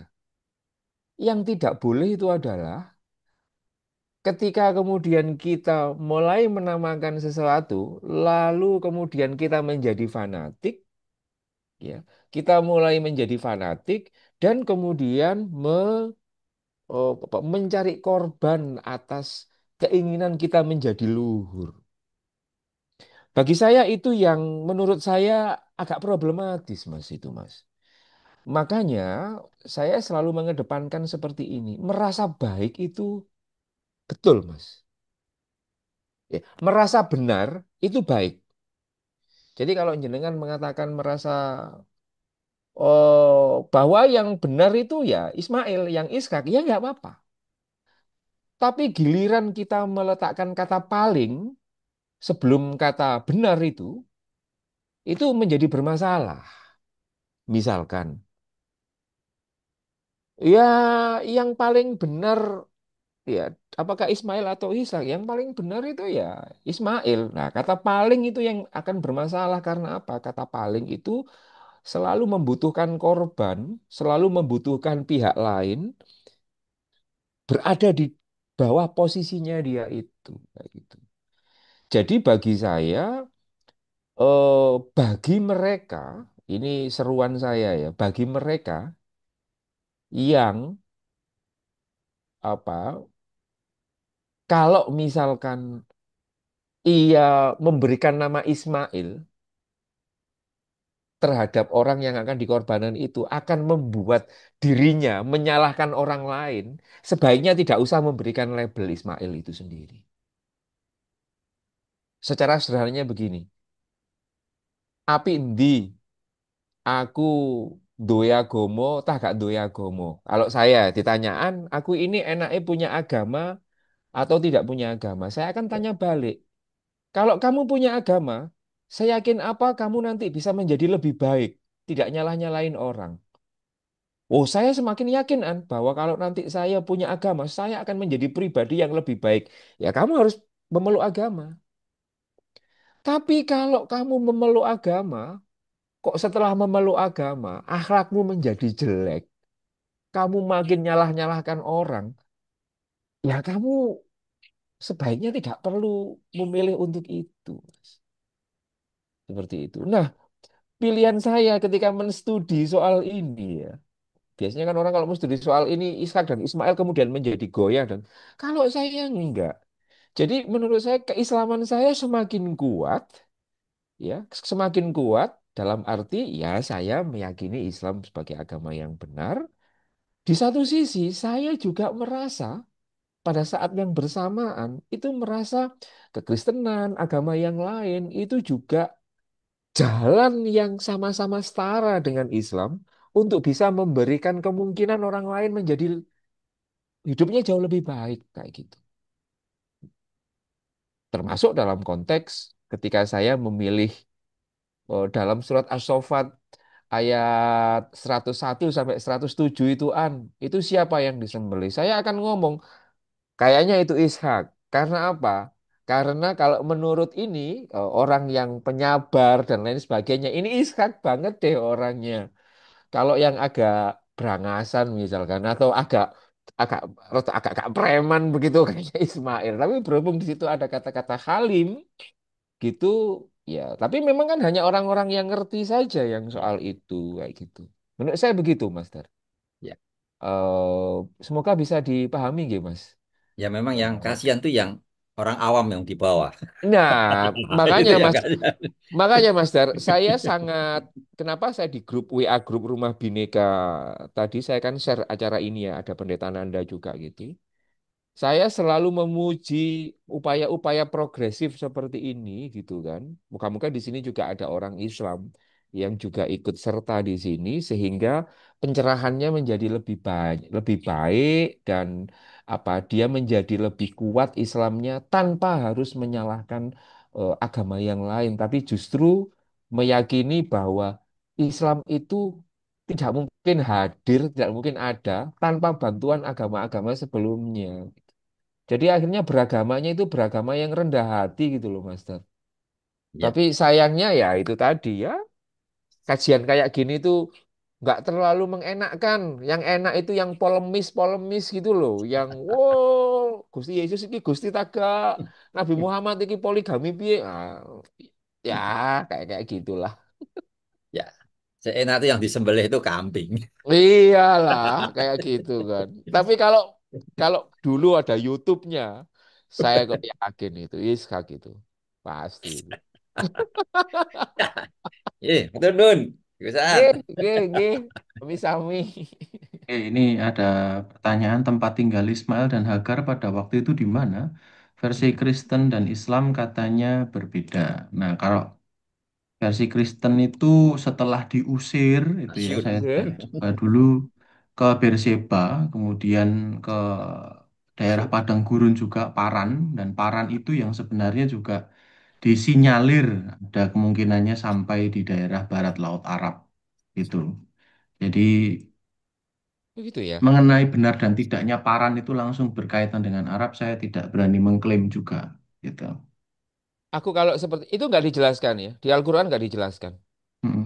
Tapi jujur Gus, saya sendiri juga dapat pencerahan baru aja bahwa eh, detail-detail mengenai keluarga atau hal domestik di dalamnya itu nggak terlalu dibahas di Al-Quran ternyata, ya. Enggak. Ya itu tadi. Jadi sangat mungkin ya. Ini sangat mungkin Gusti itu ingin menutup chapter ya. Ingin menutup chapter artinya bab gegeran. Mm-mm. Misalkan bab gegeran. Ya, kon bacalah Alkitab. Bab rekonsiliatif mau Quran gitu. Mm. Oke, Menurut oke, saya ya, menurut oke. saya. Iya, Tapi iya. sayangnya kan ya orang-orang Islam itu kan kalau disuruh membaca kitab-kitab sebelumnya itu kan nggak mau gitu loh. Ah ya apa tuh wong-wong ya kadang-kadang meskipun kami diminta untuk mengimani ya wajib mengimani kitab-kitab sebelumnya, tapi disuruh membaca itu nggak mau gitu kan. Waktu itu aku pernah ke ini Nanda ke GPIB mana GPIB Kediri ku Nanda. Yang merah itu loh, gereja merah itu loh. Mm. Nah, gitu kan. Mm. Aku kan acara di situ lalu ada anak-anak UIN KIAIN Kediri gitu kan, ada anak 10 gitu.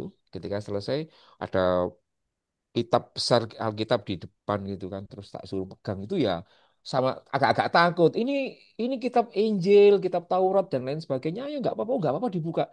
Baru pertama kali mereka lihat itu. Untuk melihatnya saja loh, bukan membacanya begitu. Padahal kalau pengen membacanya ya pasti akan sangat luar biasa keislamannya. Gitu. Ya, mari yang lain Bapak Ibu. Saiki bebas nggak apa-apa wes. Wis jam 09.00 kurang. Permisi mau tanya Gus. Nah, G, ini Nah, pinten ini. DJ ini salah satu katekisan GKI Sepanjang yang akan CD besok tanggal 8 Mei. Oh, Assalamualaikum moga-moga Gus. sukses ya. Waalaikumsalam DJ. Ya, Kasih. Mau tanya Gus, ya. ini kenapa kok diskusi yang siapa disembelih Ishak atau Ismail itu menjadi sangat penting, gitu? Apakah untuk mencari identitas peragama atau ada hal yang lainnya? Karena saya masih kurang paham ini Gus. Alasan kenapa masih sangat penting diskusi siapa yang sembelih, Ishak atau Ismail Gus. Iya, sangat mungkin karena sama seperti agama-agama yang lain ya. Tadi DJ, aku meletakkan bahwa Yahudi itu merasa sangat penting untuk mencangkokkan identitas identitas bangsanya pada leluhur. Ya, kekristenan pun juga seperti itu. Itu juga di apa namanya diamini juga oleh orang Islam itu sendiri. Jadi orang Islam itu merasa, oke, aku sudah tervalidasi sebagai anak Ibrahim, turunan Ibrahim melalui jalur Ismail. Oke, sudah oke ya. Lalu kemudian apalagi nih yang harus aku bangun argumentasi untuk menunjukkan, oke, kita butuh misalkan teologi tentang pengorbanan. Teologi pengorbanan itu kan mesti harus dicarikan yang agak tua-tua begitu, Iya. sejarah-sejarahnya kayak gitu. Nampaknya kemudian teologi pengorbanan itu menjadi cukup sentral karena ini juga berkaitan dengan ibadah haji. Hmm. Ibadah haji itu kan rukun iman yang paling akhir ya, siapa Iya. namanya DJ. Dan ibadah haji itu erat kaitannya dengan eksistensi dari Ka'bah. Ka'bah itu sudah direclaiming di dalam Al-Quran sebagai bagian dari mahakarya Ismail. Kayak gitu. Hmm. Entah betul, entah tidak secara historis aku tidak tahu ya DJ. Tetapi Iya. agama itu kan tidak sepenuhnya selalu 100% terverifikasi secara historis. Tetapi ini kan soal keimanan. Jadi ketika ibadah haji dan lain sebagainya itu yang berkaitan dengan Ka'bah, Dan per hari ini, ya, per hari ini itu kan jutaan orang itu berkumpul di di Mekah sana, ya, Mekah dan Madinah untuk menselebrasi satu ritual yang sangat penting di dalam tradisi Islam, yakni ibadah haji, termasuk untuk merayakan soal penyembelihan. Sekarang bayangkan DJ, bagaimana amburadulnya kalau misalkan orang Islam itu tidak punya ikon, ya, ikon Ya, ikon messengerik, ikon Mesiah dari masa lalu yang mampu membangun narasi tentang Ka'bah, Ismail, dan juga eksistensi haji itu sendiri. Maka, ya, maka tafsir-tafsir yang berkaitan dengan Ismail itu menjadi sangat sangat sangat dibutuhkan. Meskipun sebenarnya aku juga tidak merasa bahaya kalau misalkan penyembelihan kurban hari ini itu dikaitkan dengan Nabi Ishak. Itu aku secara teologi itu keislamanku tidak terbahayakan. Jadi misalkan, ya, misalkan per hari ini yang menang adalah tafsir soal Ishak, itu Islam menurutku ya juga tetap fine-fine aja gitu. Tetapi nampaknya ya itu tadi, sing menang kok Ismail begitu ya. Sing menang kok Ismail, dan sayangnya juga kemudian keismailian ini, pada titik tertentu digunakan sebagai identitas yang pembeda dari dulur-dulur Yahudi, dulur-dulur Kristen gitu. Berbeda sih enggak apa-apa, tapi kalau kemudian merasa dirinya lebih agung ketimbang agama-agama yang lain, itu menurutku menjadi bermasalah begitu. berarti Jadi memang buat itu ya, buat identitas peragama sendiri itu ya. saya kira memang seperti itu. Meskipun ya, DJ, aku juga secara personal, ya, juga tidak merasa apa terganggu kalau misalkan penyembelihan itu dinisbatkan kepada Ishak. Itu aku secara keislaman tidak pernah merasa terganggu. Karena apa? Karena bagiku justru kalau Ishak itu rasanya makin nyedulur gitu loh dengan konco-konco Yahudi, konco-konco Kristen gitu kan. Nah, tinggal konco-konco Yahudi dan Kristen mau nyedulur karo Islam gak? Kan rata-rata kan nggak mau kan.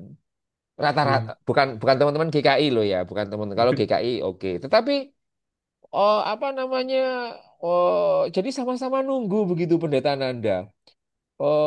Kalau aku sih oke-oke saja ya dengan Iskak, dengan Yesus, dengan apa. Tapi kadang-kadang konco-konco Yahudi, konco-konco Kristen sebagian itu rada alergi, misalnya karena Nabi Muhammad itu rada alergi, karo Ismail rada alergi. Nah, makanya aku ingin mendorong kalian itu agak move on gitu loh.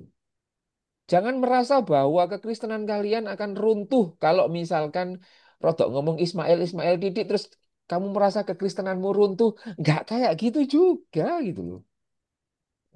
Seperti yang tadi aku sampaikan ya, bahwa politik antara Ishak dan Ismail itu dalam lanskap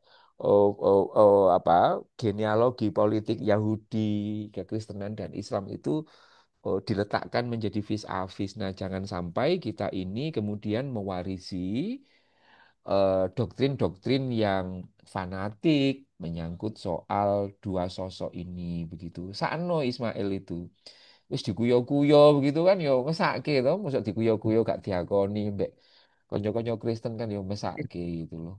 Ya. Makasih ya Gus ya. Siap, siap, Selamat siap. Idul Adha juga Gus. Nggih, matur suwun DJ, moga-moga sidinnya lancar ya. Amin. Ya, ada lagi? Adakah Siapa? lagi? Ya, saya. Nggih, Oh Gus, ya. saya lagi, Gus. Ini Ini sinten yang niki? bebas Pak ya. Pak Dar ngapunten Pak Dar. Marsya dulu Pak Dar. Tadi Oh sudah iya. mode saya. Bentar. Marsya? Marsia. Selamat malam, Gus. Marsya ini putrinya Pak Martin, Gus. Martin sopo? Pak Martin Pak Pahan sing itu loh, yang kapan ketemu. Oh, lawyer.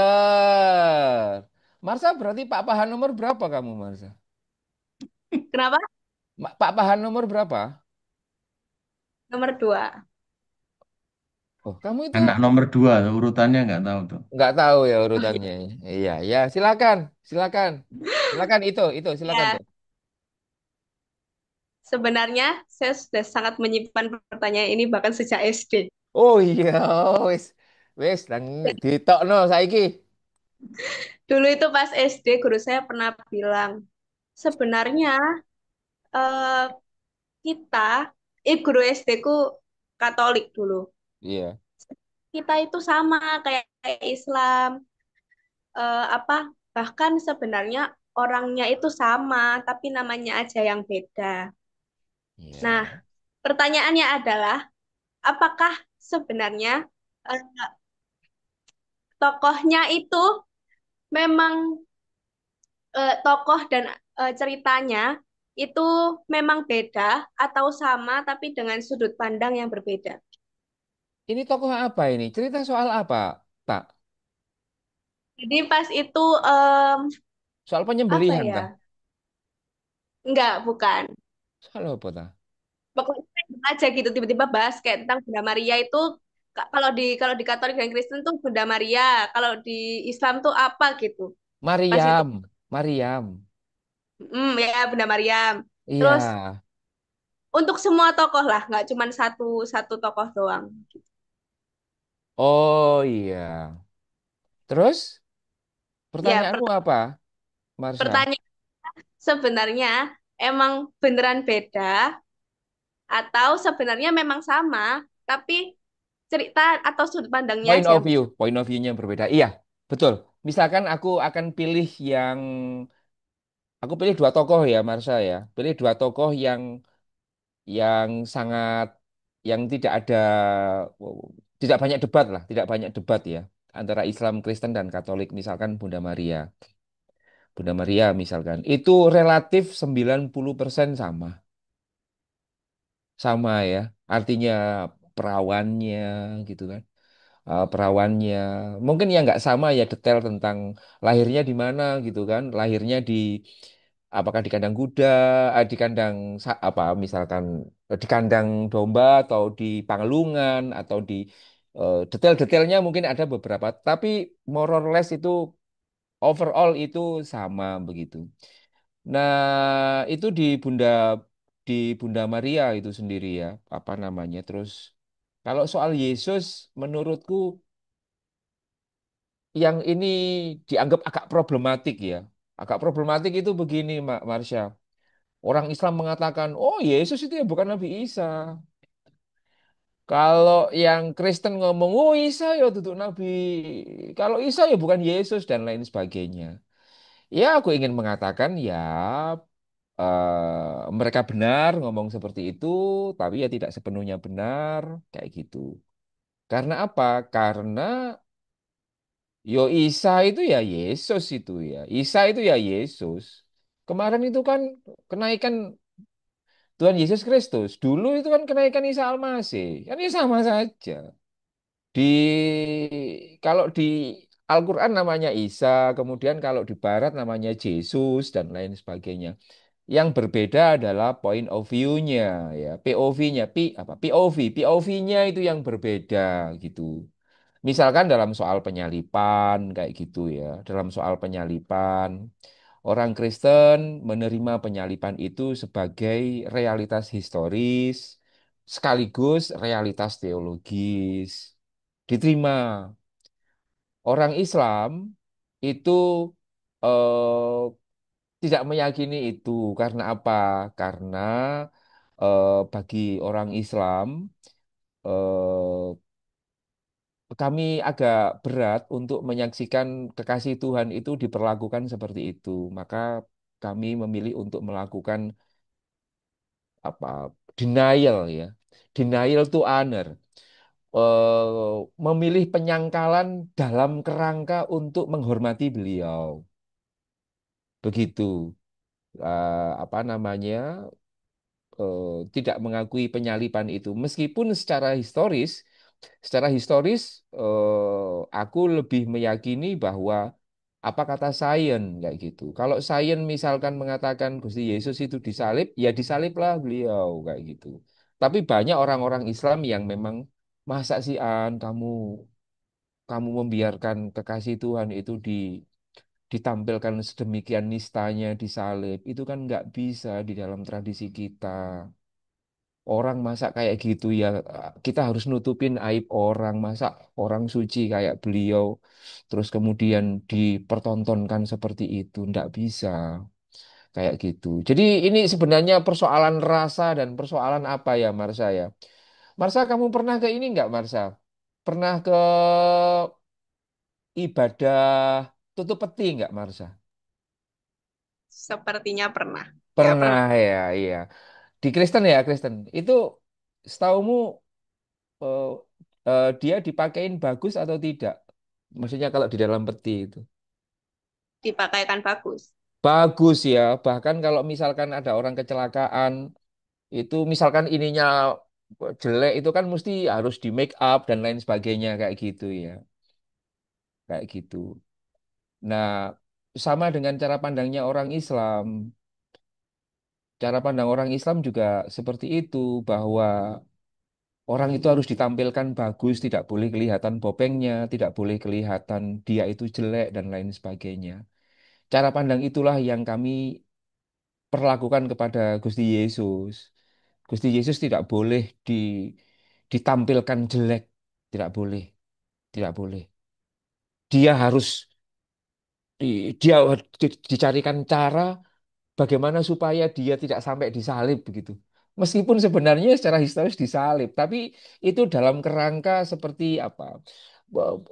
Memberikan penghormatan ya, memberikan penghormatan. Yang ini saya katakan betul yang kamu yakini Marsa, yang disampaikan oleh gurumu bahwa sebenarnya aktor-aktornya sama, kejadiannya sama, tapi cara pandangnya saja yang berbeda lah. Harusnya perbedaan cara pandang itu memperkaya, ya, memperkaya satu dengan yang lain. Tapi karena setiap cara pandang tidak diajarkan kepada setiap orang, akhirnya setiap orang dengan cara pandangnya masing-masing bersikukuh mengklaim kebenaran itu sebagai kebenaran yang mutlak. Sehingga apa?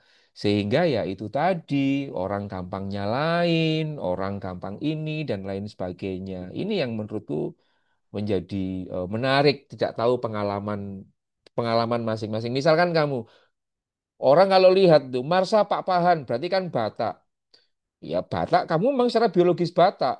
Menurut pandanganku yang ngerti Bataknya harus bisa ngomong bahasa Batak. Ketika kamu nggak bisa ngomong Batak dan lain sebagainya, aku jadi marah loh. Kamu itu Batak kok nggak bisa ngomong Batak. Padahal kamu hidupnya sejak lahir di Sidoarjo, nggak pernah ke Batak dan lain sebagainya. Kan yang goblok itu kan yang marah ke kamu itu kan. Tapi kalau kemudian tahu, oh Marsha ini nggak pernah masuk di dalam tradisi Batak di sana sehingga kemampuan Bataknya menjadi lemah dan lain sebagainya. Nah, pengetahuan-pengetahuan yang lebih empatif seperti itu yang harusnya dipunyai oleh baik orang Islam maupun orang Kristen dan orang Katolik sehingga mereka lebih empatif, lebih asertif dan akomodatif terhadap perbedaan-perbedaan point of view itu, Marsha. Begitu. Sama kayak yang kita diskusikan ini. Ngerti ya Marsha Terima yang tak? kasih, Gus. Iya, ngerti ya Marsha ya? Sudah Iya, mengerti, mengerti. thank you. Thank you tuh. Ya. Aman. Ya, thank you, Marsha. Lanjut, Pak Dar. Ada yang mau di... Halo, Gus, ini di luar topik, Gus. Oh, enggak Mas. Moga Mas. Saya pernah nonton YouTube kajian Siapa apa Mas? Buya Syakur almarhum kepada santri-santrinya. Oh, enggak. Ya, Pripun Mas? itu pernah bahas intinya saja. Enggak. Buya Syakur itu seorang tokoh intelektualitas Muslim, juga seorang ya tokoh ya. Enggak. Tapi dia tidak percaya Isra Mi'raj kejadiannya. Iya, Tapi dia iya. mengimani. Nah, waktu itu saatnya tanya, loh, kenapa Kiai kok nggak percaya? Terus jawabannya Karena beliau. Isra Mi'raj itu terjadi tidak ada saksinya. Istrinya aja tidak tahu. Iya. Nah, menurut Gus Aan gimana ini? Saya nggak kaget tahu. waktu itu. Yang per- percaya atau tidak percaya Isra Mi'raj itu kan bukan dari pilar-pilar keimanan di dalam Islam ya Mas ya. Tapi memang ada orang yang mungkin karena ketidaktahuannya menganggap eh, percaya dan tidak percaya Isra Mi'raj itu segawat percaya sama tidak percaya Nabi Muhammad sebagai utusan di internal Islam gitu. Itu menunjukkan bahwa sebenarnya Buya Sakur ilmunya tinggi begitu. Tapi bagi orang-orang yang katakanlah nggak pernah ikut katekisasi di Islam kayak gitu ya pasti ngamuk loh. Oh, percaya Isra Mi'raj itu adalah apa namanya bagian menjadi bagian dari keislaman dan lain sebagainya. Ada orang Islam yang memang sangat serius gitu kan. Pokoknya hal-hal yang di Islam itu dianggap serius kayak gitu. Sehingga ini urusannya seperti hidup dan mati. Tapi ada orang-orang yang karena mungkin bacaannya banyak, literaturnya juga berlimpah, maka ia menganggapnya itu biasa-biasa saja. eh Setahu saya Isra Mi'raj itu juga para sarjana Islam juga tidak satu suara ya. Misalkan untuk pertanyaan apakah yang melakukan perjalanan di malam hari itu jiwa atau sekaligus badannya begitu. Itu ada diskusi kayak gitu di internal Islam. Apakah yang Isra Mi'raj dalam satu malam itu tubuhnya, artinya dia naik apa, semacam kayak Burak, pesawat ya, burak. buruk atau pesawat kalau Master lihat film Top Gun 2022 itu kan si siapa namanya Tom Cruise itu kan pakai supersonik yang nggak karu-karuan kayak gitu. Jadi bagi saya ini menarik juga. Ada yang mengatakan bahwa ada yang sebagian mempercayai bahwa yang melakukan perjalanan di malam hari Isra Mi'raj itu adalah tubuh sekaligus jiwa dari Nabi Muhammad. Itu. Kalau ya bagi yang mempercayai itu tubuh dan jiwa, maka pertanyaan Buya Sakur, istrinya sendiri nggak tahu, nggak ada saksinya, itu juga wajar. Sebab kalau sama tubuhnya itu kan mesti kan orangnya nggak ada gitu. Atau jangan ada yang mempercayai perjalanan tersebut itu adalah jiwanya saja. Jadi tubuhnya, jadi Masdar itu tidurnya di sepanjang, tapi jiwanya sampai Yerusalem. Iya kan? Jadi sampean ngipi ke Yerusalem, ya nanti malam sampean ngipi ke Yerusalem, besoknya sampean update status di WA, ngomong di WA grup Majelis Jemaat GKI sepanjang. Rek, aku dek wingi sewengi mari teko Yerusalem, mulih iki mangesuk kayak gitu. Lalu Majelis Jemaat dan jemaat di situ terpecah menjadi dua. Ada yang mempercayai, ada yang kemudian ingin menyelidiki dan tanya ke istri sampean. Mas Dar kemarin itu ke Yerusalem. Enggak, dia tidur sama aku kok. Kayak gitu. Tetapi karena sampean merasa melakukan perjalanan itu dan benar-benar seperti beneran, ya, ya sampean kemudian mengatakan bener aku ini yo merono beneran kayak gitu. Jadi bagaimana kemudian kita ingin mendiskusikan pengalaman personal seperti itu? Lagi-lagi saya meletakkannya sebagai kacamata umum. Kacamata umum ya, ya kalau itu peristiwa yang beneran dan lain sebagainya, mana buktinya, screenshotnya mana, terus saksinya siapa, ya penjelasan secara modern. Tetapi kalau ini adalah peristiwa iman, ya peristiwa iman, maka sebenarnya kita mesti harus, menurut saya harus mengapresiasinya secara iman. Contoh, kalau kalau jenengan Mas Dar mengklaim nanti suatu saat ketika saya main ke GKI sepanjang lalu ngomong, Gusaan, saya kemarin barusan dari Yerusalem selama 1 hari saja, itu luar biasa. Ya sampai tak tanggap terus Mas. Ya apa Mas Nanggono Mas? Bagaimana? Saya tidak akan tanya, Mbel Mas, di foto ini. Enggak kayak gitu saya. Gimana Mas? Ada pencerahan apa Mas? Kekristenan sampean sudah sampai seluar biasa apa? Itu yang nanti akan saya tanggapi. Jadi eh, menjadi perespon yang afirmatif dan empatif itu menurut saya lebih mengenakkan gitu Mas. Ketimbang seperti jaksa dan reskrim gitu kan. Wow, mana buktinya? Mana screenshotnya dan lain sebagainya. Itu melelahkan bagi saya. Tapi Buya Sakur bagi saya dia sedang menggoda umat Islam Indonesia untuk tidak serta-merta apa mengunyah, menelan mentah-mentah terkait doktrin yang bersifat metafisik itu. Dia ingin mengajari kepada orang-orang Islam supaya lebih mendayagunakan akal pikirannya. Gitu sih, Master, menurut saya. Ya, matur nuwun. Nggih, nggih. Ya, ada lagi, mungkin satu lagi, sudah mau jam 9:30. Oh, Siapa? oh, setengah 10 ya, gak Iya. kroso ya. Ayo, monggo teman-teman. Siapa ini? Tak absen loh. Wah, ada tak absen. Sing Islam-Islam iki ono lah sing Islam-Islam. Diva Airlangga. GKI Dasa iki. Oh, ada orang Jombang. Ada Kenzo. Oh, Mas Martin juga. Ya, kalau memang tidak ada ya, ya sudah. Ya sudah. Pak Lukito lah. Ya, Mas ya, ya. Lukito, silakan Mas. Ah, Assalamualaikum, Pak. Mas Aan. Waalaikumsalam. Oke, Mas. Salam Gus Durian. Salam Gus Durian, Mas. Ya, ya. Kita sudah lama nggak ketemu ya. Enggak, Mas. Oke, oke. Kalau kita membicarakan masalah itu, Mas, saya kira kok nggak ada habisnya. Enggak. Nggak ada habisnya. Tapi kalau kita membicarakan masalah seperti yang pertama tadi, Kenapa nih itu, Mas? kan kita itu harus, walaupun ada perbedaan, Bhinneka Tunggal Ika lah, kita Enggak, Mas. harus berdamai dan bersatu. Istilah Jawanya, monggo kita terukun. Itu yang penting. Iya, Maka dari betul. perusahaan bisa menjelentrehkan lah ya, menguraikan masalah kerukunan dan perdamaian di antara Islam dan Kristen. Bagaimana Enggak. kira?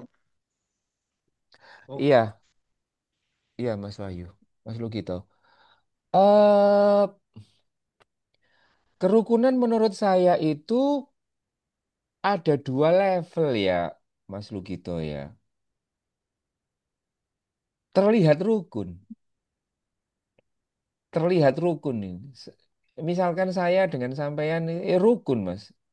Tapi nang ati ini kan gak ngerti aku, Mas. Loh, Gusaan gak usah ngomong ati. Loh, kadang-kadang ati itu penting. Saya dulu itu pernah itu bisa santai-santai, bisa nyantai dengan teman saya yang Kristen. Tapi yang Kristen itu nggak tahu hati saya yang mengatakan bahwa oh gustimu itu telu gitu. Ya sepanjang nggak diomongkan kan nggak apa-apa. Tapi itu kan juga bermasalah menurut saya. Bermasalah karena itu tidak seperti yang dipersepsikan orang Kristen gitu. Jadi rukunnya itu rukun yang yang permukaan gitu Mas Lugito ya. Rukun yang misalkan begini ya, misalkan begini ya. Di banyak tempat itu rukun, Mas. Tapi giliran dicoba 60-90 tanda tangan Mas Lugito, itu jadi congkrah, Mas. Ya. Yang apa izin itu loh, izin 60-90 itu. SKP 2 Menteri. SKP 2 Menteri itu. Loh, rukun, Mas. Misalnya aku tadi tonggo sampean. Loh, Mas Lugito, misalnya aku tadi wong rodok sing rodok ya rodok setengah kadrun lah. Rokokan bareng, ngopi bareng, ronda bareng. Tapi giliran jaluk 60-90 itu iso ngomong kayak gini. Mas, gak iso mas, iki urusan akidah mas. Gak gelem aku nek sampean jaluk tanda tangan 60-90 bangun gereja. Gak gelem aku. Dia tetap rukun tapi nih. Apa rukun seperti itu? Awalnya tentu rukunnya seperti itu. Ini rukun yang level awal. Harusnya di level awal itu level yang inklusif. Level yang inklusif itu, yo, level inklusif itu begini, Mas. Ya, kita ini podo-podo lah. Tapi ketika dia ngomong kita ini podo-podo, tapi atine dia ngomong, tapi sing paling bener aku. Tapi gak diomongno ya, Mas ya. Sing diomongno ya, yo Mas, itu podo-podo lah, yang penting podo-podo Indonesia nih. Tapi giliran menyangkut soal keyakinan, dia bilang, sing paling bener aku. Rukun itu. Rukun pertama. Jadi inklusif. Tapi yang kemudian rukun yang level 2, yang level selanjutnya, itu rukun yang prokreasi, apa yang mana, apa namanya, yang pluralis itu, yang prokreasi, ya namanya, kayak gitu. Proeksistensi, ya. Yang pertama tadi itu koeksistensi, ya, sama saling ini. Yang kedua, rukun kedua itu yang saya sangat ingin capai ya, Mas Wahyu itu adalah rukun yang pro eksistensi. Pro eksistensi itu begini, Mas. Nek omahmu nek kon loro, aku melok loro. Nek kon kelangan, aku melok loro. Nek kon gak iso mangan, aku iki melok loro bisa gitu. Nah, level seperti itu yang membutuhkan penerimaan yang lebih luas itu. Jadi bagi saya rukun-rukun yang seperti dinarasikan di TV-TV, nang seminar-seminar, foto-foto, yo apik Mas. Tapi nek misalnya ono pinggire omahe ono rumah ibadah sing nggak esok berdiri lalu dia diem saja, sebenarnya kerukunan itu perlu dinaikkan lagi begitu. Sehingga apa? Sehingga kerukunan itu masuk pada level yang pro eksistensi itu. Cirinya aku sebagai orang Islam, ciriku kalau lebih pro eksistensi, Mas. Nek ono gereja sing ditutup, yo aku melok loro atiku. Nek aku misalkan atiku loro, nek ono masjid ditutup tapi atiku gak loro, nek ono rumah ibadah lain ditutup, yo rukunku masih rukun awal saja. Nah, ini yang menurut saya keinginan Bhinneka Tunggal Ika itu, Mas. Keinginan Bhinneka Tunggal Ika adalah kerukunan yang level 2, yang pro eksistensi itu tadi. Ketika ada orang yang menderita, ketika ada orang nggak bisa ibadah, ketika ada orang tidak bisa mendapatkan hak-haknya, dia datang, dia meskipun itu berseberangan dengan imannya, tapi dia datang untuk membantu. Kayak gitu. Nggak tahu gimana caranya ini, Mas. Tapi apa yang dilakukan oleh Pendeta Nanda dan seluruh jemaat GKI sepanjang per hari ini, malam ini, itu adalah pupuk yang sangat luar biasa untuk mengekskalasi dari kerukunan yang model pertama tadi, yang koeksistensi, menuju kerukunan yang proeksistensi ini. Moga-moga saja diikuti oleh banyak gereja, moga-moga juga diikuti oleh banyak orang Islam, sehingga mereka bisa lebih bisa menghayati agamanya masing-masing begitu. Ngoten Mas Lugito, moga-moga bisa dipahami nggih Mas. Terima kasih, Mas. Terima kasih, Nggih, Gus. matur suwun, matur suwun. Punya Pancasila ya, Mas. Nggih, Pancasila itu tadi harus didiskusikan dengan Pancasila, Mas. Kristen Pancasila, Islam Pancasila, kayak gitu. Oke. Nggih. Matur nuwun Pak Lukito. Ini sudah pukul setengah 10 dan saya mencatat beberapa hal yang baik, terkhusus yang paling akhir tadi sangat mendalam begitu ya rekan-rekan. Gus An menekankan apa ya pendekatan yang lebih empatif ketika berjumpa, bervis a vis dengan yang lain, karena narasi Isa Ismail nyatanya pernah dimunculkan ke permukaan dan itu ternyata menimbulkan benturan-benturan teologis, benturan-benturan sosial bahkan.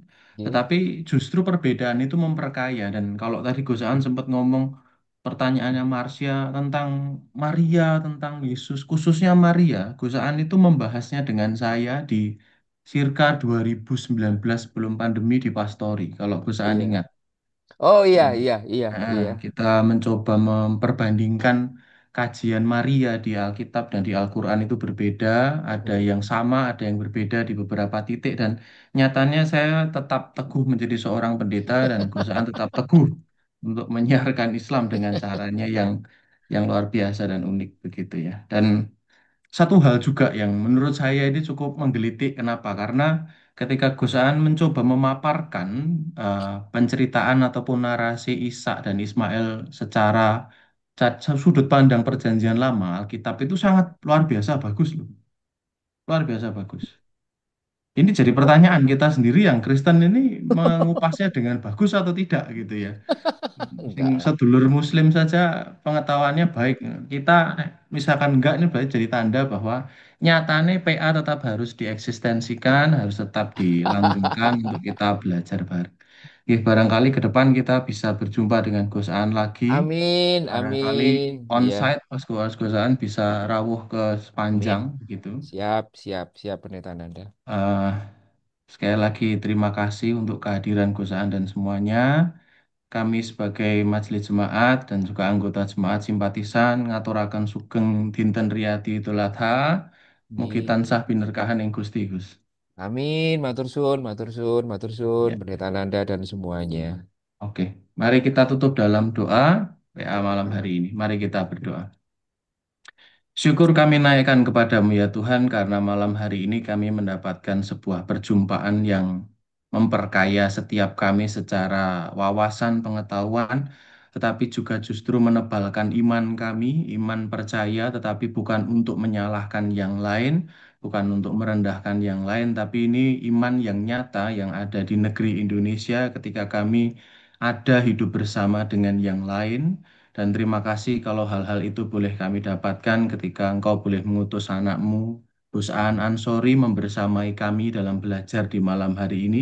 Kiranya kami berdoa baginya, kiranya apa yang diperbuatnya selalu mendatangkan kedamaian, terobosan-terobosan yang beberapa kali mungkin mendapatkan hambatan dari banyak pihak, tapi nyatanya engkau tetap kuatkan hatinya untuk bisa menebarkan kebaikan, memperjuangkan keadilan, bahkan mungkin keadilan yang bagi banyak orang itu aneh, tetapi ia tetap memperjuangkan itu untuk terus menomorsatukan kemanusiaan, keadilan, dan semua hal. Terima kasih untuk kebersamaan kami dan barangkali ke depan Tuhan membiarkan kami ada dalam satu ruangan yang sama untuk Amin, ada dalam dialog yang lebih segar dan menyenangkan, amin, kiranya kami mensyukuri akan hal itu. Pada saat amin, ini kami akan mengakhiri perjumpaan kami ya Tuhan, dan amin, kami akan melanjutkan kami pada aktivitas kami yang lain dan barangkali ada yang beristirahat malam, Tuhan yang memberkati dan senantiasa menaungi kami. Kami mengakhiri amin, pemahaman Alkitab bersama pada malam hari ini amin, dengan sebuah rasa syukur kami yang kami naikkan kepadamu ya Tuhan Yesus Kristus. amin, Haleluya. Amin. amin. Matur suwun semuanya, pendeta Matur Nanda, suwun semuanya. matur suwun. Selamat malam. Terima Terima kasih. kasih. Terima Terima kasih, Gus. Terima kasih. kasih Gusan. Ya, makasih Bapak Ibu, saya tutup ya.